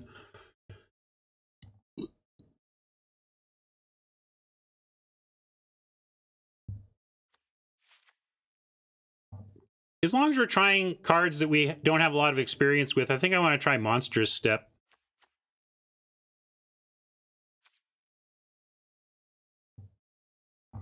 Yeah, Anticipate helps find the mutators. How about this? We'll put it to Anticipate or Step.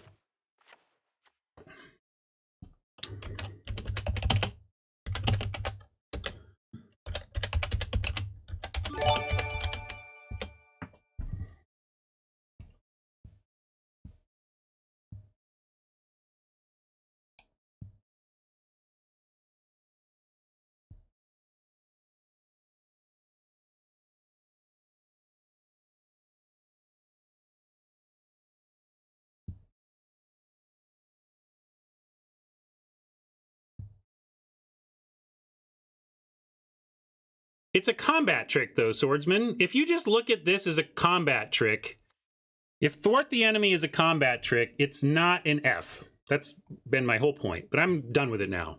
I'm not saying Thwart is good, not an F. If it's an F, you need to redefine your scale limited resources, because that's not what you said an F is. End rant. So step 1, over Anticipate by a couple, so we'll do that. I also might be cranky because I haven't literally eaten anything today. So I think I'm going to take a little break here after taking my first loss with this very sweet deck and go get something to eat.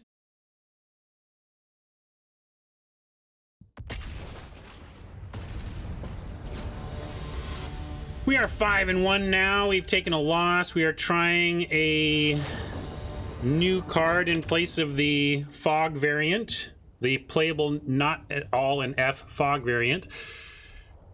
Is this 5 lander worth keeping? We've been flooding a bit. We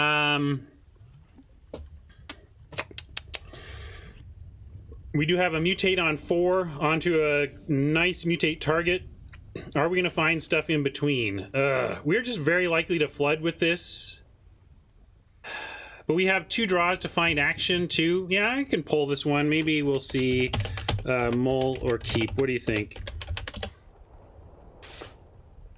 Have all our colors. If we did not have all 3 of our colors here, I wouldn't even think about it. But we do have all 3 of our colors, too.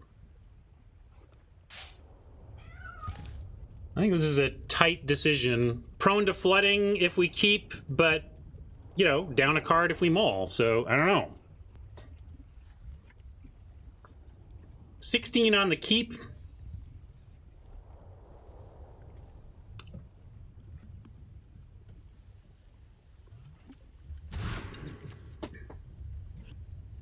I mulliganed, and actually I meant to keep. It was close enough that I don't even really care, so we're going to work with the mulligan here. This is actually okay. We just are missing. We get Facet Reader.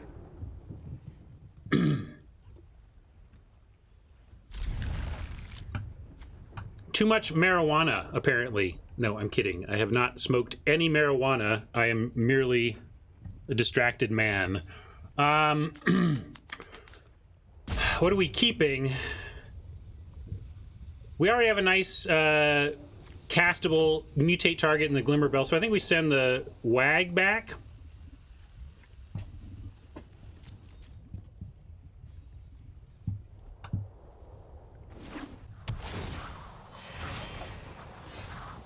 Still need some green, but we'll get there.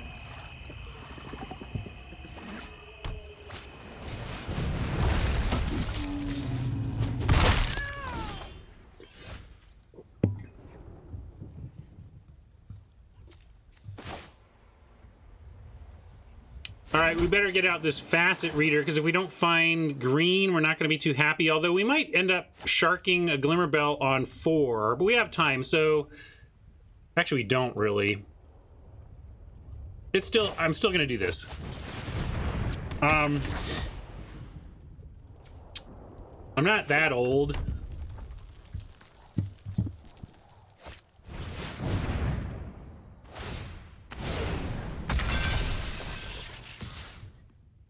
And the idea that if you have ever smoked marijuana, you like the Doobie Brothers, that's kind of, that's some sketchy logic, too. All right, yeah, so we could do some looting, but we got the Glimmer Bell. And we could even pounce next turn if we find a land, so...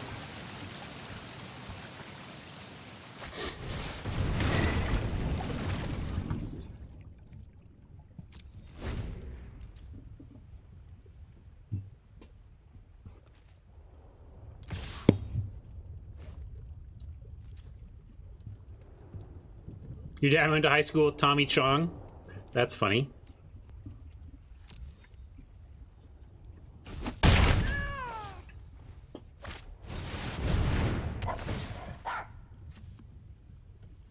All right. Let me get... My mind's all over the place. I need to get back to trying to win Magic games here.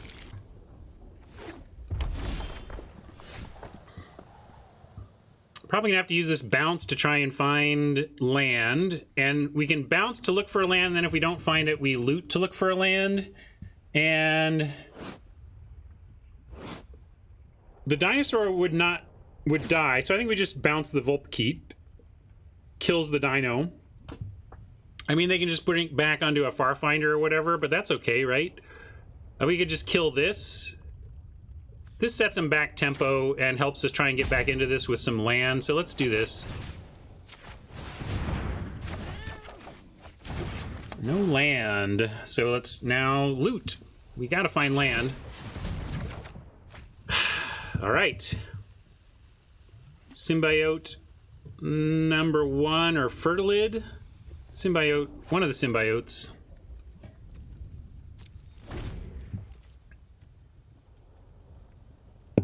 Yeah, that is weird. How does the token exist in their hand?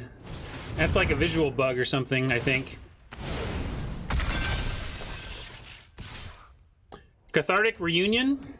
You have to discard 2, right? Having to discard 2 is kind of a high price.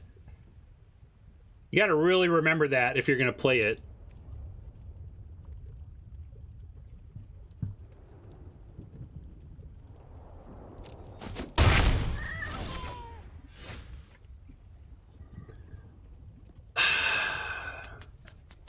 All right, another loot then, because we need to continue looking for Forest. Well,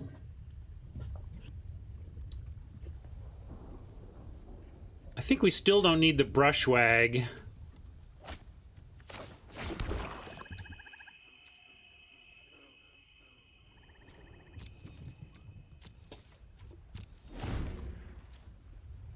Maybe we'll get to a place where we can pounce and have Essence scatter up for, like, the Keat or something.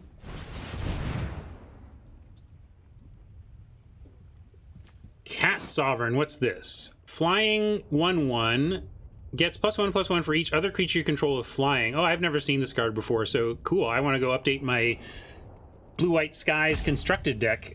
2 white, blue, create a 1/1 white cat bird. Okay, yeah, that's sweet card. So let's... Do we need to scatter it? Is it going to get... Yeah, it's going to take over. Let's just get it.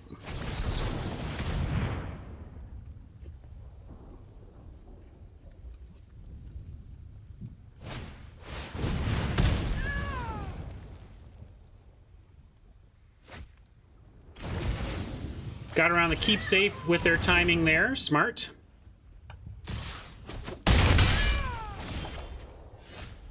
Still cannot find green mana despite our excellent mana. We could go looking for it here. I could loot again.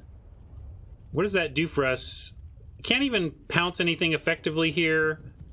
So yeah, I think I do want to continue to go looking for the right color of mana. Hey, we found some. So I'm going to ditch the island here, play the forest.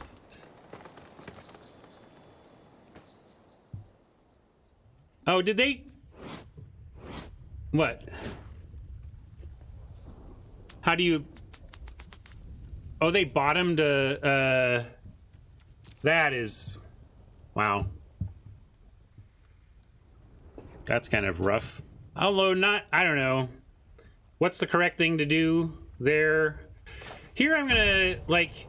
I guess we don't need to keep anything safe here. So I'm gonna go Fertilid, and then Pouncing Shark on the Fertilid is pretty good.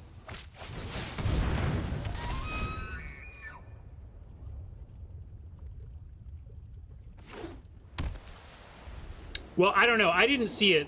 People in chat are suggesting that Oppo was able to bottom the token that got stuck in their hand in a looting situation, but I didn't see it personally. It was the Fire Prophecy. But that's ridiculous. If so, like, it's maybe even worth, like, this is something to report to Wizards. Because if I just got, if Oppo has an extra card right now, then that's like they cheated. So I'm gonna, not that they did anything immoral, but it is an effect on the game as though they cheated. You can debate whether or not exploiting bugs that developers have left in their software is moral or not. I think it's probably not very moral, but at the same time, I fully blame, I mean, the developers have to be on it, not expecting morality from their players. Anyway, we're gonna say no blocks here. Oh, it's a visual block only. Visual only. You're sure of that? I didn't see, again, I did not see it. So I'm gonna go back and look at the video and make sure. But you might not even know. Like, Fresh, if you don't even, like, if you're a Magic player and the game is saying, oh, the token can be in your hand, you might just be, you're just doing what the game is allowing you to do. I don't know. Oh, that Oppo can't even see it? Okay, visual bug only, says Juluz.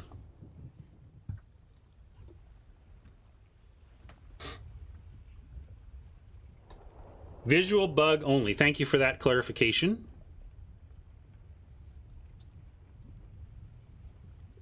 Yeah, I'm not in a habit of trying to figure out how I'm supposed to click things to not be immoral due to the coding of the company.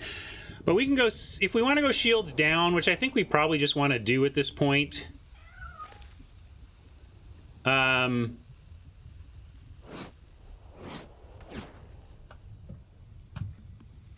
We can symbiote and then pounce. And we can pounce. We can't pounce up in the air.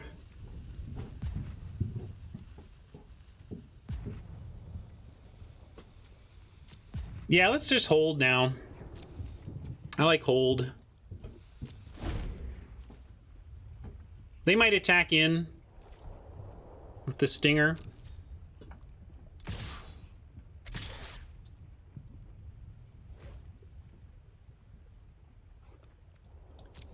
I'm going to block here as though we're offering and see if they want to do anything in response. They're going to let that happen if we want it, so now I'm going to try. This might not work, but we'll see. They got cards.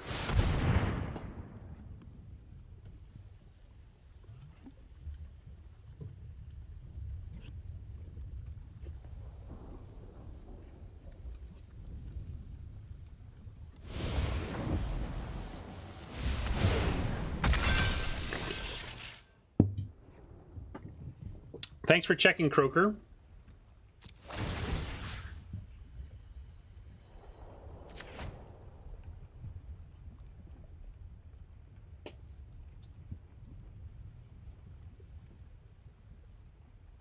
I'll have to do my own assessment later.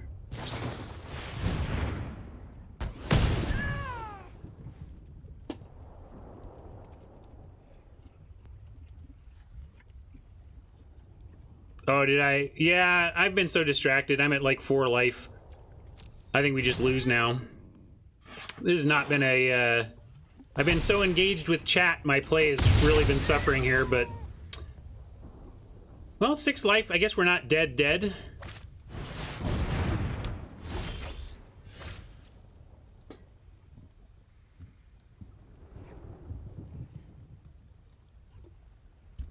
Now we got to make a big flyer. Hope that's enough.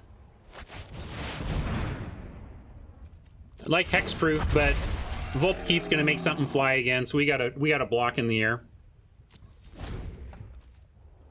Tokens go to the zones they're headed to, so they trigger effects, but then they disappear once they get there. Very well put, Hat. Especially since I wrote that quote.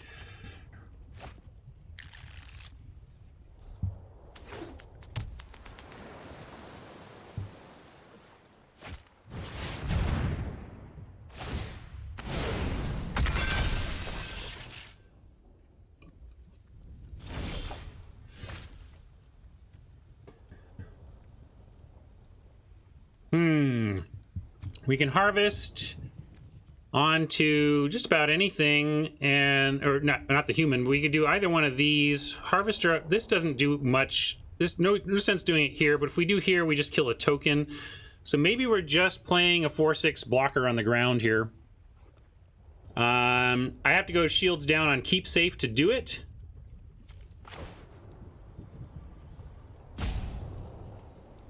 Do we? Why do we have to keep up with their growing Volpkeet? They are 1, 2, 3. They're 3 mutates away before they can even attack through the Terran. Will become a 5/7? How? I don't see it, but Mentor. Oh, Mentor grows it, sure. But this doesn't even. How does this? You just want to make this 7 toughness because we put this because of the symbiote?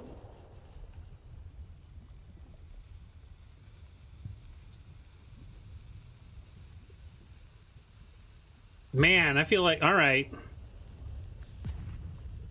I know they're just going to sack the token, but it's not about that.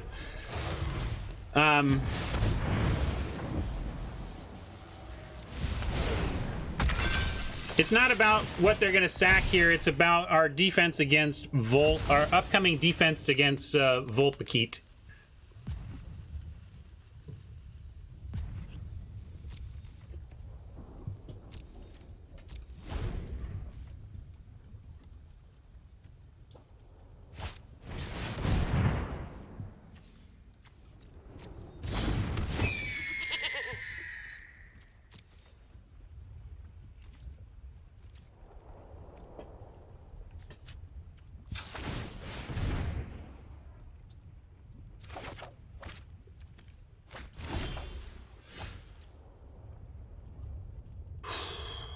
Yeah, let's keep doing it. We got the keep safe at least.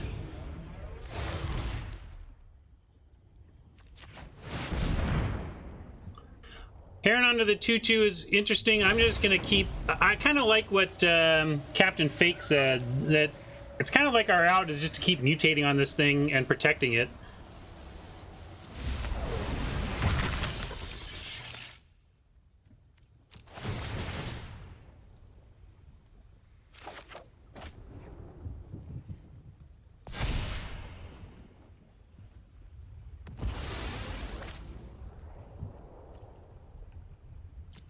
We could gust here, of course, but I want to keep our Chittering Harvester safe, so we're going to stay back.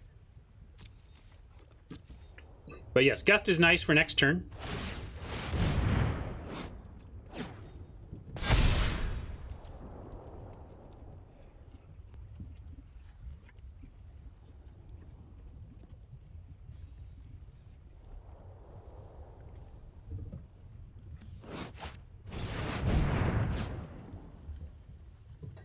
All right, fun trick, but we're going to gust that next turn.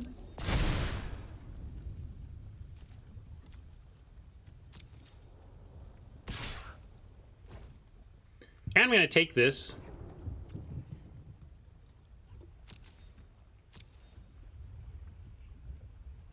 Ooh, do they have the finisher?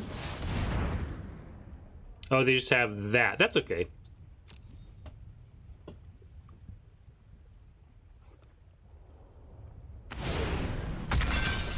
Still alive. Adds 1 power, but we're still alive.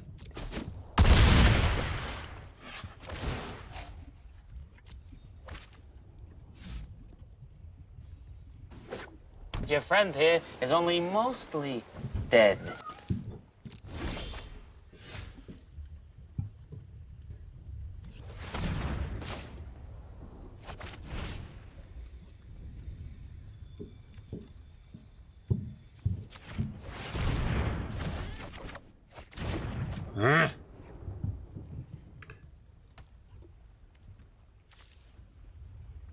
Keep Safe doesn't have cycle. But I would if I could.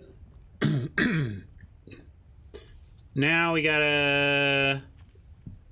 I'm gonna go ahead and dig. We'll dig with blue. All right. Let's get rid of this and get a life.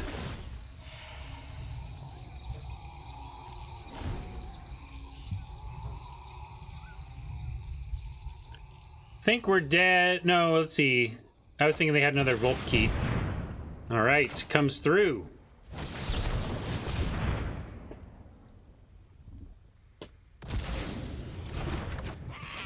Sure.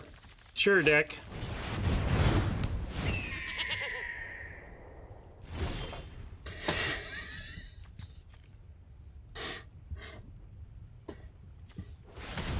Ah, magic. Hey, we can do something with this, right? This does something. Target creature plus 7, up to 1 other target creature blocks it this turn if able. So we could take out the Volpakit. Don't we just want to take out the thing that beats us? And we go to 1 and then can...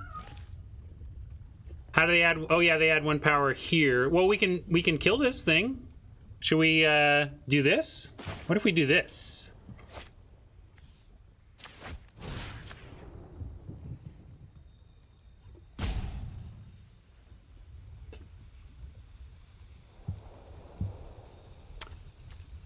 One other creature here.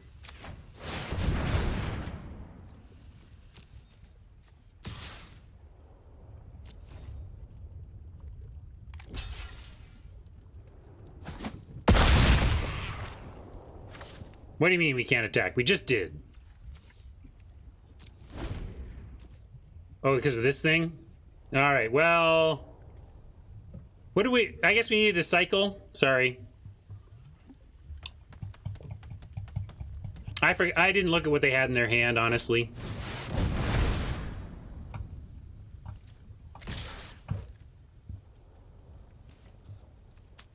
Looks like we were dead anyway.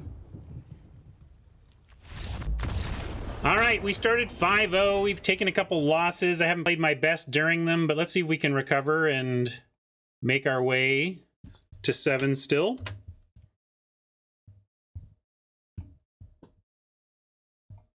It ended up not mattering with how it played out, but in terms of the information we had at the time, my play wasn't correct. It was correct if we didn't know their hand, but we knew something in their hand that I didn't incorporate into my plans. Yeah, there were ways to survive for sure. But yeah, good sweet plays from Oppo, suboptimal plays from me, but yeah, it did matter at the time. Fluffy asks, I like the new reward structure. How do you feel about it? To me, it's just math. Although I will say, and you know, if you want to do that math, I talked about it a lot earlier on the stream, and I'm going to post a video about it. But you can do your own math there. One thing I will say, though, it's interesting, like, the concept of fouls to give is still alive and well in Best of One. It's kind of an interesting psychological difference to my losing, right? Like, I've lost twice, but in my head, I'm like, it's all right. Max prize is still available, right? max prize is still available if I just can win out. And so that's kind of the mentality I have because of the fouls to give nature of the loss gating end. Best of 3 is now play 3. You play 3 matches no matter what, or you can drop after 0-2 if you want, but you can play 3 matches. And so now there's like no fouls to give in best of 3. You lose and you just, oh, no. Your prizes have been reduced. In any case, though, this is exciting. Let's see if we can pick up one more win before we finish this one.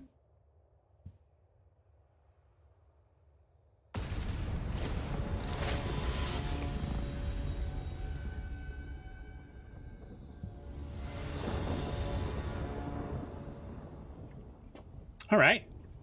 Keepable. Depends on your win rate, Chung, and you're going to want to figure it out by entering in your own information here.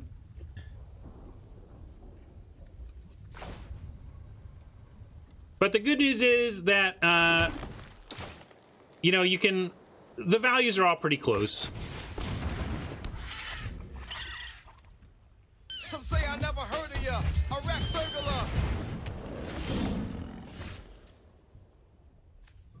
Ooh, I was going to go get a swamp with this Evolving Wilds, but King Kong makes me think maybe we should be getting another forest. What do you think? Should we get our splash color, or are we now splashing a Titan Ape that we should go and make sure we get down? Curious what people think about that. We could wait a turn, but I don't want to. We may draw a 3-drop we want to play next turn.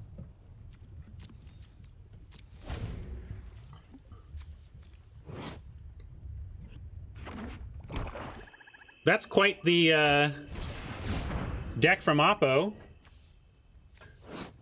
Interesting, too, because it looks like they're playing Cycling Matters, and so many of the cycling stuff is expensive.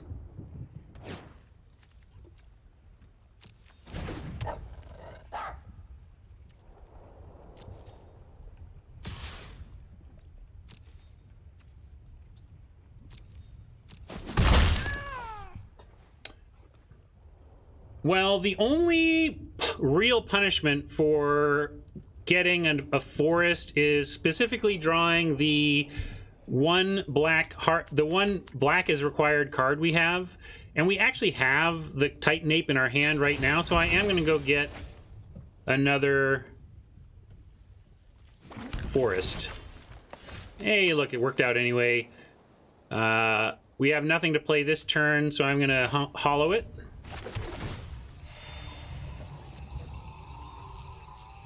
And we can cycle the step if we want.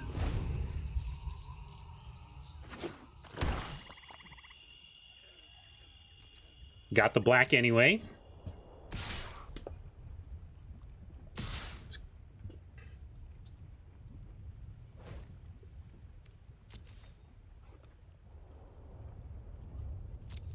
Mike wants to keep step. We want to take this out with it or something? Now, what are the rules? Does this go...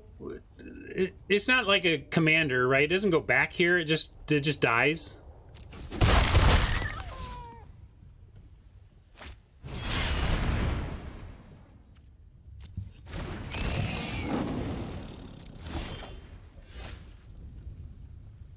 All right, well now, I would like to play the cliffs, but we get to play this and stay back. Now we threaten a pump. Let's see what they do against a threatened brushwag pump here.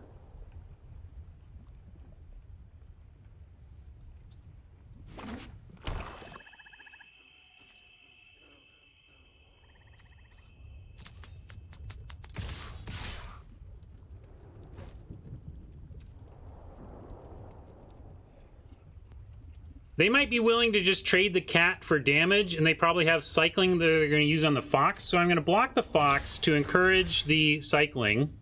You want to take it? Well, I was going to use the shark. Hat just wants to take it. Yeah, my plan is to try and shark away, but a trade here lets them just replay fox. I see. That's fair. But we're going to bounce it. Do you get what shark does?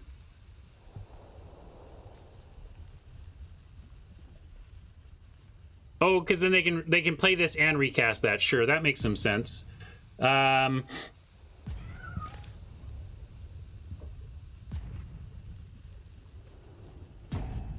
We can bounce the 3-drop, but they can replay it and this. Still, let's make him do it.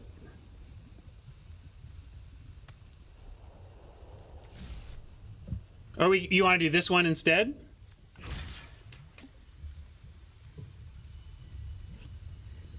Yeah, and 2 cycles does eat the shark. You're right. Okay.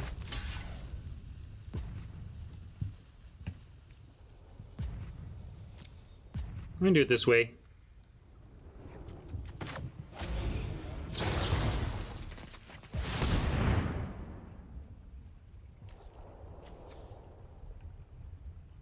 If they kill the brushwag, we still get the shark here.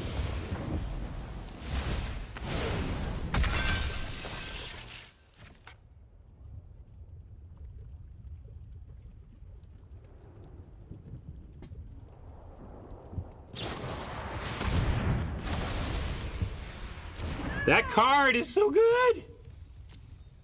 So much better than I thought it was. This is the fastest rising card for me in the set. Easy. I mean, and here's why. Like, we got a Boneyard Lurker. Yay! We got a Boneyard Lurker! We can get our stuff back from exile. No, we can't. Anyway, we get to still play a Cliffs. We get to drop a Lurker. And they still have some work to do. So, we're not out of this yet. That was a great spell from them, but... yeah, we can Kong next turn. That's not bad. Can't believe this doesn't naturally have trample, but a lot of words on the card, so, you know.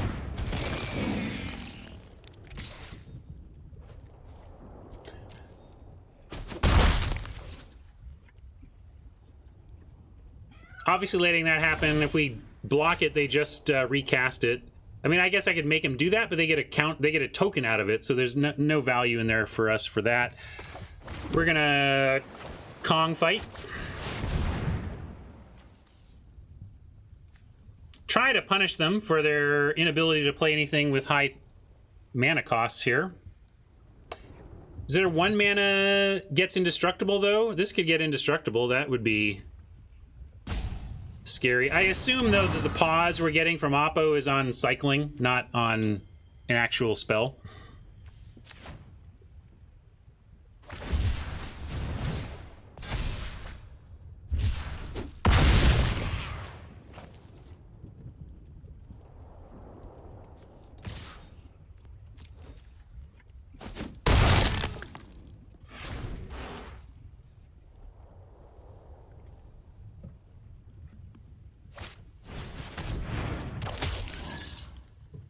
Yeah, this deck gets a lot worse when you can't leave a Lurrus out like an enchantment.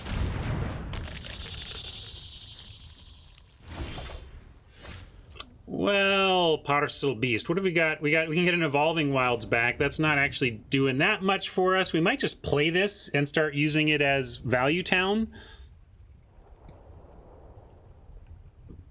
Oh, do I need to read Lurrus? Did I...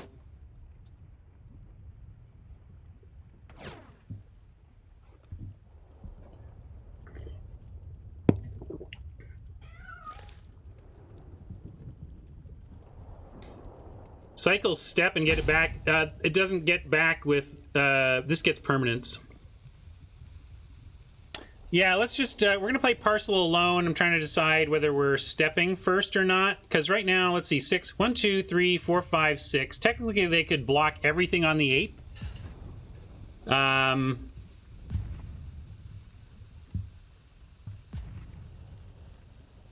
you want to offer everything? Mike? They can block everything.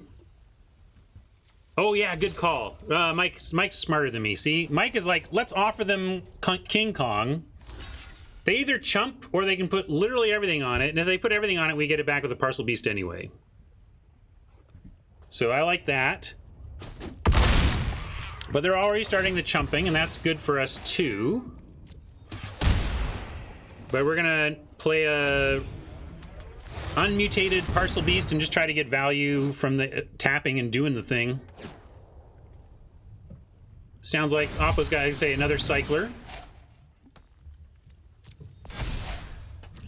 Yeah, we'll see. Oppo could find Lurrus back in their hand with, assuming they found some. I mean, they're also in the 5-2. You know, like they've won a lot here, so I bet they have ways to get Lurrus back.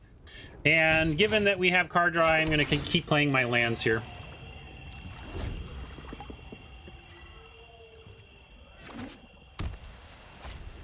And the fact that Lurrus could come back makes me want to, like, be greedy-ish and not cycle this and not use it, but just hold on as insurance policy against a returned Lurrus. Do you agree? Mike says force that fox to block. I think it might, like, let's see what we end up with. We got a Parcel Beast, we got a draw. We find Mutate, it changes everything.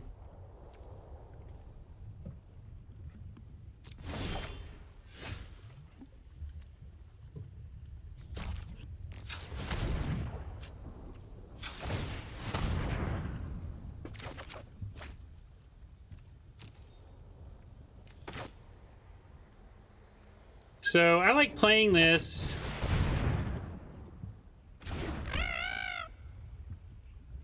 I don't know. I'm talking like I know what the cards are. I'm just saying I should put it this way. If Oppo has a way to get Lurrus back, and I don't know if it exists for 2 mana or less, then they could have something here.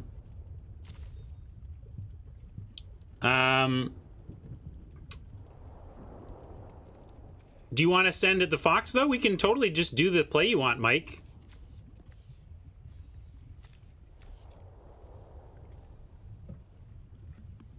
Corpse Churn, sure. There you go.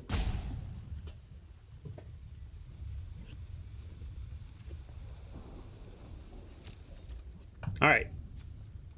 Mike just likes saying, what are you going to do here? 3, and we do get to mutate this back. And if they give up the Fox, everything else like, we're just going to take over with this and eventually mutate onto that. But yeah, it looks like they're in chump mode.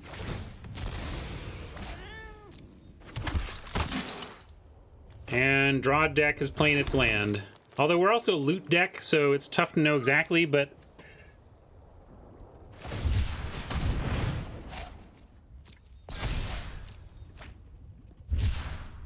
yeah, we're saying we don't really mind if they kill King Kong because we have the Boneyard Lurker, presumably to eventually get it back, although we don't have our other mutate. We only have 5 mutate, and one of them's here and one of them's here, so there's 3 possible mutates that would trigger the Lurker left in our deck.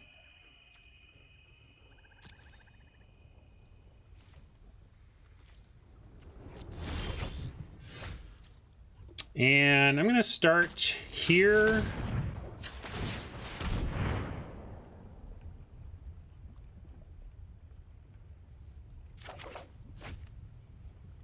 Interesting. We can hard cast that even.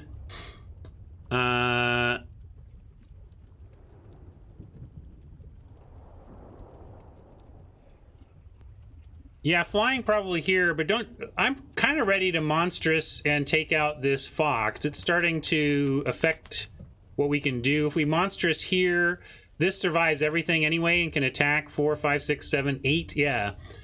So I'm going to do that.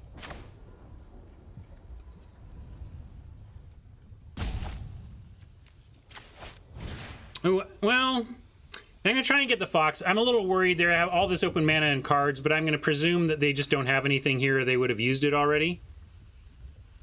But let's try and get the Fox. See what they got.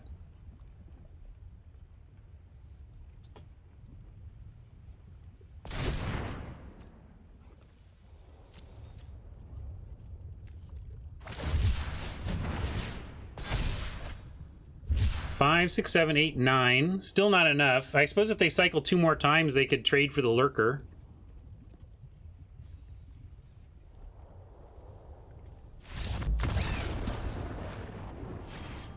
I just was making the biggest thing I could, Zori. I felt like the 11-11, they couldn't find the means to make it big enough.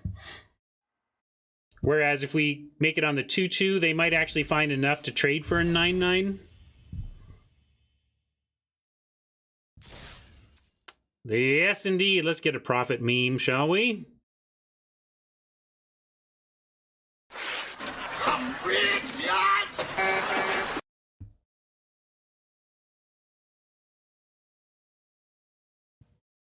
Gem ROI depends on your skill level, Smock, so you're going to want to play around with this spreadsheet and pop in different win percentages and see where the line moves on which queues are the best EV.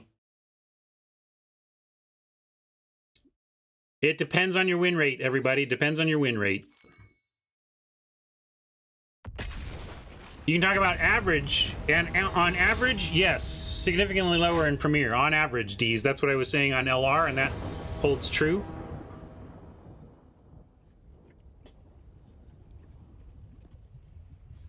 Right on, Cardinator, get there. All right, we're going to keep this. A little bit, you know, light. We might have to cycle this, but I'm going to see what Oppo does.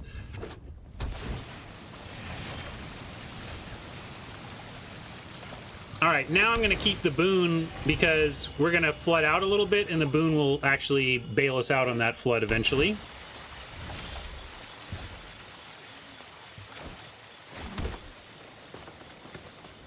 Might cycle the step, though. Do we care? This isn't really like the big thing, but this looks more mutate colors.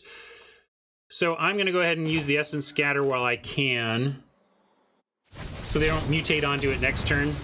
Kind of a smoke them if you got them kind of decision there.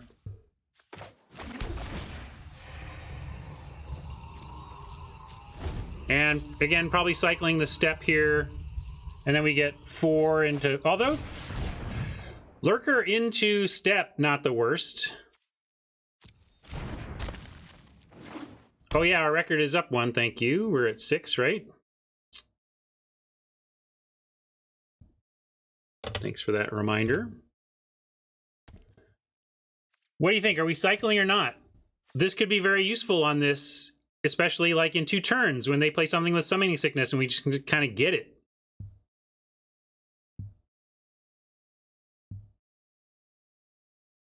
We don't have 5 plays though, Mike. That's my whole point. We have a 4 and a 6. If we cycle this, we don't have a 5. I'm going to keep it.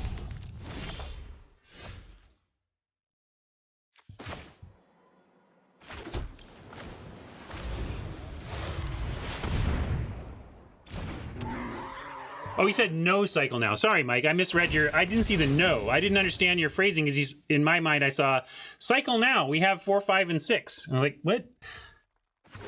I am now on your page.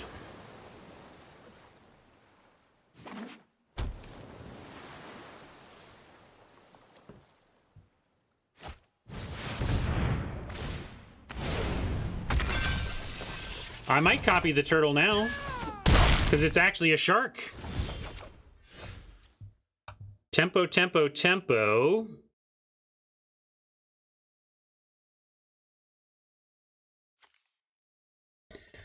I guess we're playing a 4 here either way, so we're going to play the Evolving Wilds and go fetch more blue, more green. Can we copy this? Oh, we can. No, I don't have the red, so can't do this. Mike's into copying the shark, though. It's a token, though, so if they trouble with copying the shark is that we make a token that if they bounce, we lose all of. I don't love that, so I'm not going to. No, we don't have a mountain in the deck. We only have a tap land that happens to have red in it. I cannot fetch for red. We have a Mize tap red, but no fetchable red. Well, I'm playing this again.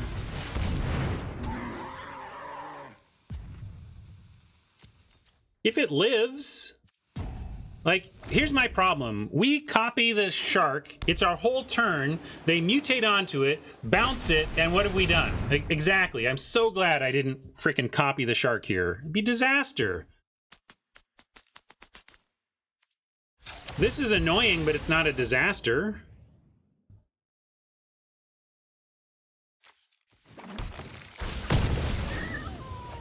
Captain Fake, we pick a line that assumes they don't have more mutate when we can't beat them mutating. Right? No, it's Mike. It's just as much of eating the whole play, but oh, they killed it? What did they what did they even do?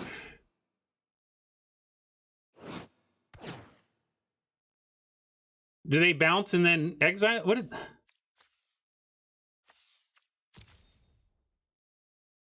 ram through? Did I miss a ram? Where? Got it. Sorry, there it is. Yes. Anyway, you assume they don't have mutate when you can't beat it. Until then, you assume they do. And now this is good or better. Like now we just have to.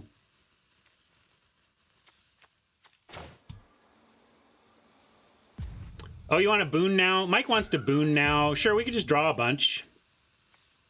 But we have to discard if we do. 1, 2, 3, 4, 5, 6. 1. Oh, no, we don't. We can do this and draw 4. Oh, yeah, we have to discard. We could discard a land if we do that. All right. I'll draw 4.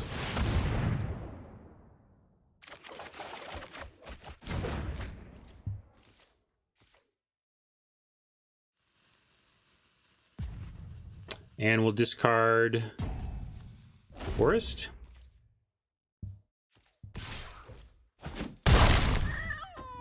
Yeah, we got the cliff, so we can do some fighting if we can survive. I think next turn, maybe we just do the easy fight with Kogla. That's not bad either. They might have counter magic, but let's... yeah, if we copy the ape, we get 2 fights, but we only get 1 ape. I'm still gonna... No, I'm gonna go for this. Should I mean, we could double spell. I guess there's double spell possible. We could Lynx and even like Parcel Beast onto the Lynx.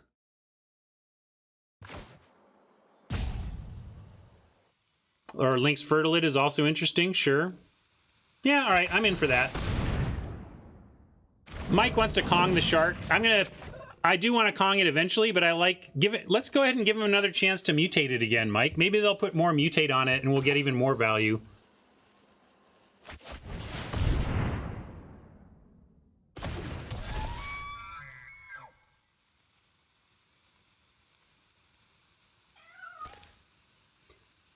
But Kitaski, they get a creature's worth of value out of it when they bounce ours like that, I think. And the creature they're lost here is, you know... Oh yeah, I gotta play Cliff, sorry. Getting distracted again with chat. You chatters and you're chatting.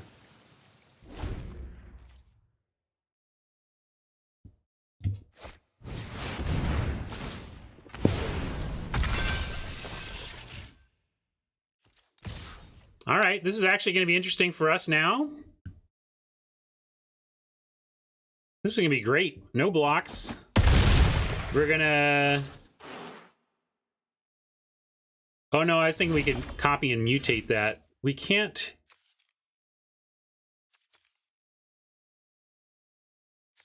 Well, we could just fight this thing. Let the ape go. Yeah. Step. What does step get us, though? It's a 7/7, so 5. Ooh, we can even Parcel Beast and win? Except we're at 4 against a shark that's about to untap.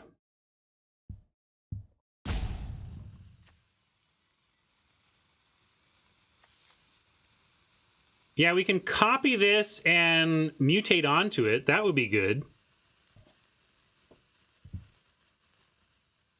Yeah, let's do that. We're gonna fight. We're gonna copy, fight, and mutate onto.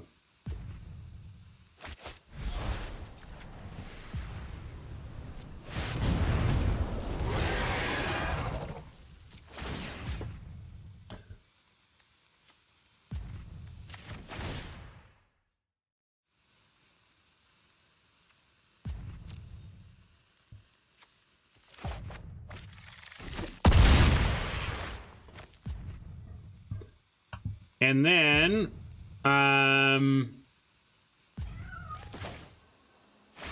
doing that, mutate onto it, or we can mutate onto even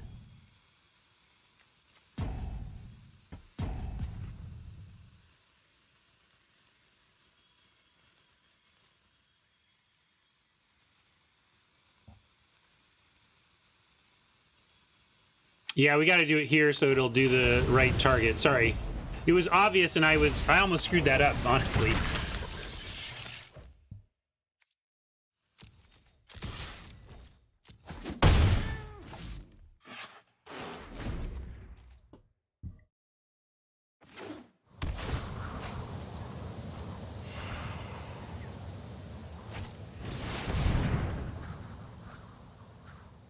Yep. They get that. Now what's on here? Oops, sorry. On here, this is Parcel Beast. Okay, that's too bad. Oh yeah, Ape destroys it. Great call. We gotta go to attack, right?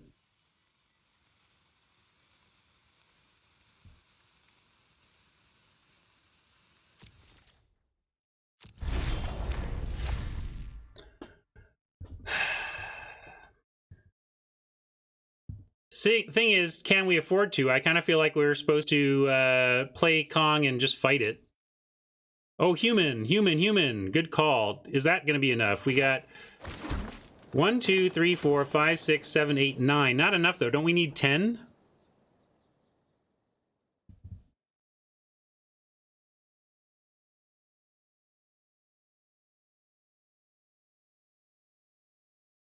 Oh, did I fail? No, we didn't have blue. That's all. Sorry.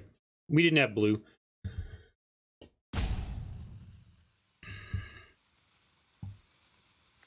Yeah, I think this doesn't...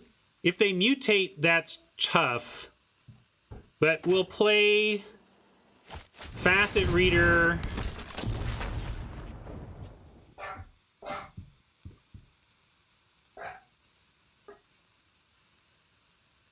Actually, I like the Fertilid as a 2/2 here. All right, I'm gonna play this out.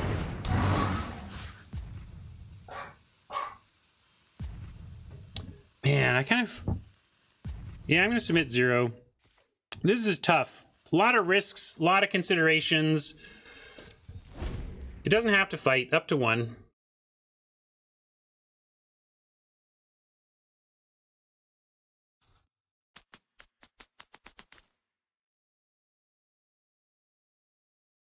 War Furnace wants to let them fight. War Furnace, I'm not letting them fight because we have good action next turn. Great action next turn, really. Because we can Monster Step and use the Facet Reader to make Kogla indestructible. But it doesn't even matter anyway. We don't even need to do that. It's like... Play around Fully Grown. I don't know what Fully Grown does. So I'm just going to do the thing I was going to do.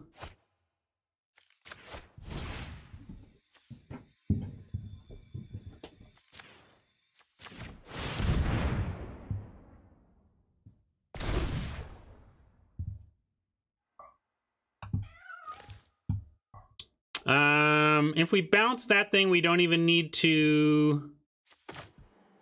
We don't have a flyer, though. I want to keep safe up.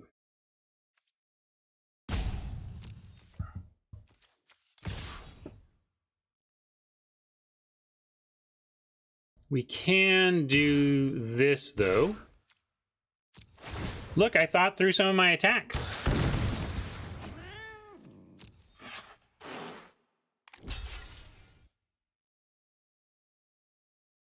That's true.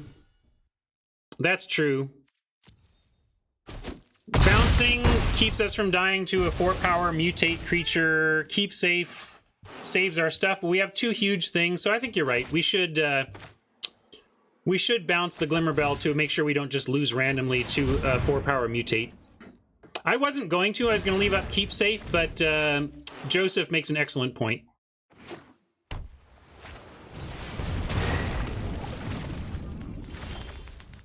And now I make an excellent point. Man, Chittering Harvester is pretty good here. Let's see.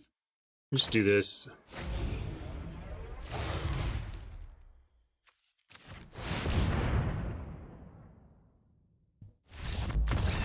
Yep. We put it on the fertilid because it spread out our power, and we didn't need the extra triggers from the other mutate stuff. We only needed the them sacrifice, so...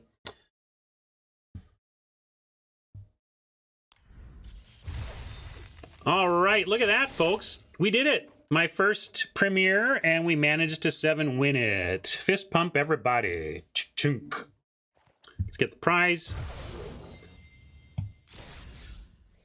Let's not... Don't worry about the misclicks. Don't worry about my suboptimal nature. Optimal enough. I'm going to change the name of this stream to Going Optimal Enough. Profit and a 40 that I want to make note of. Yeah, don't know what set symbol that's from. Optimal-ish. Optimal results. Not always our focus around here, but optimal results. I'm going to note my gem grind there, though. And we're going to hop to Soapbox. Thank you, YouTube friends, for hanging out for that one. It was a wilder ride than it needed to be here and there, but we did make it to 7. Just remember, look how much you can screw up and still win as much as I do. Boy, I have so much room for improvement. I've been playing for over 25 years, and I'm still marveling at how much room I have to grow as a Magic player, how many leaks I have to plug, and I'm really enjoying doing it here with you all. And I hope you're enjoying it and getting some leaks plugged and some improvement going here as well. Rob, I'm going to take some questions, but I'll say goodbye to YouTube first. See you, YouTube. Thanks for hanging out.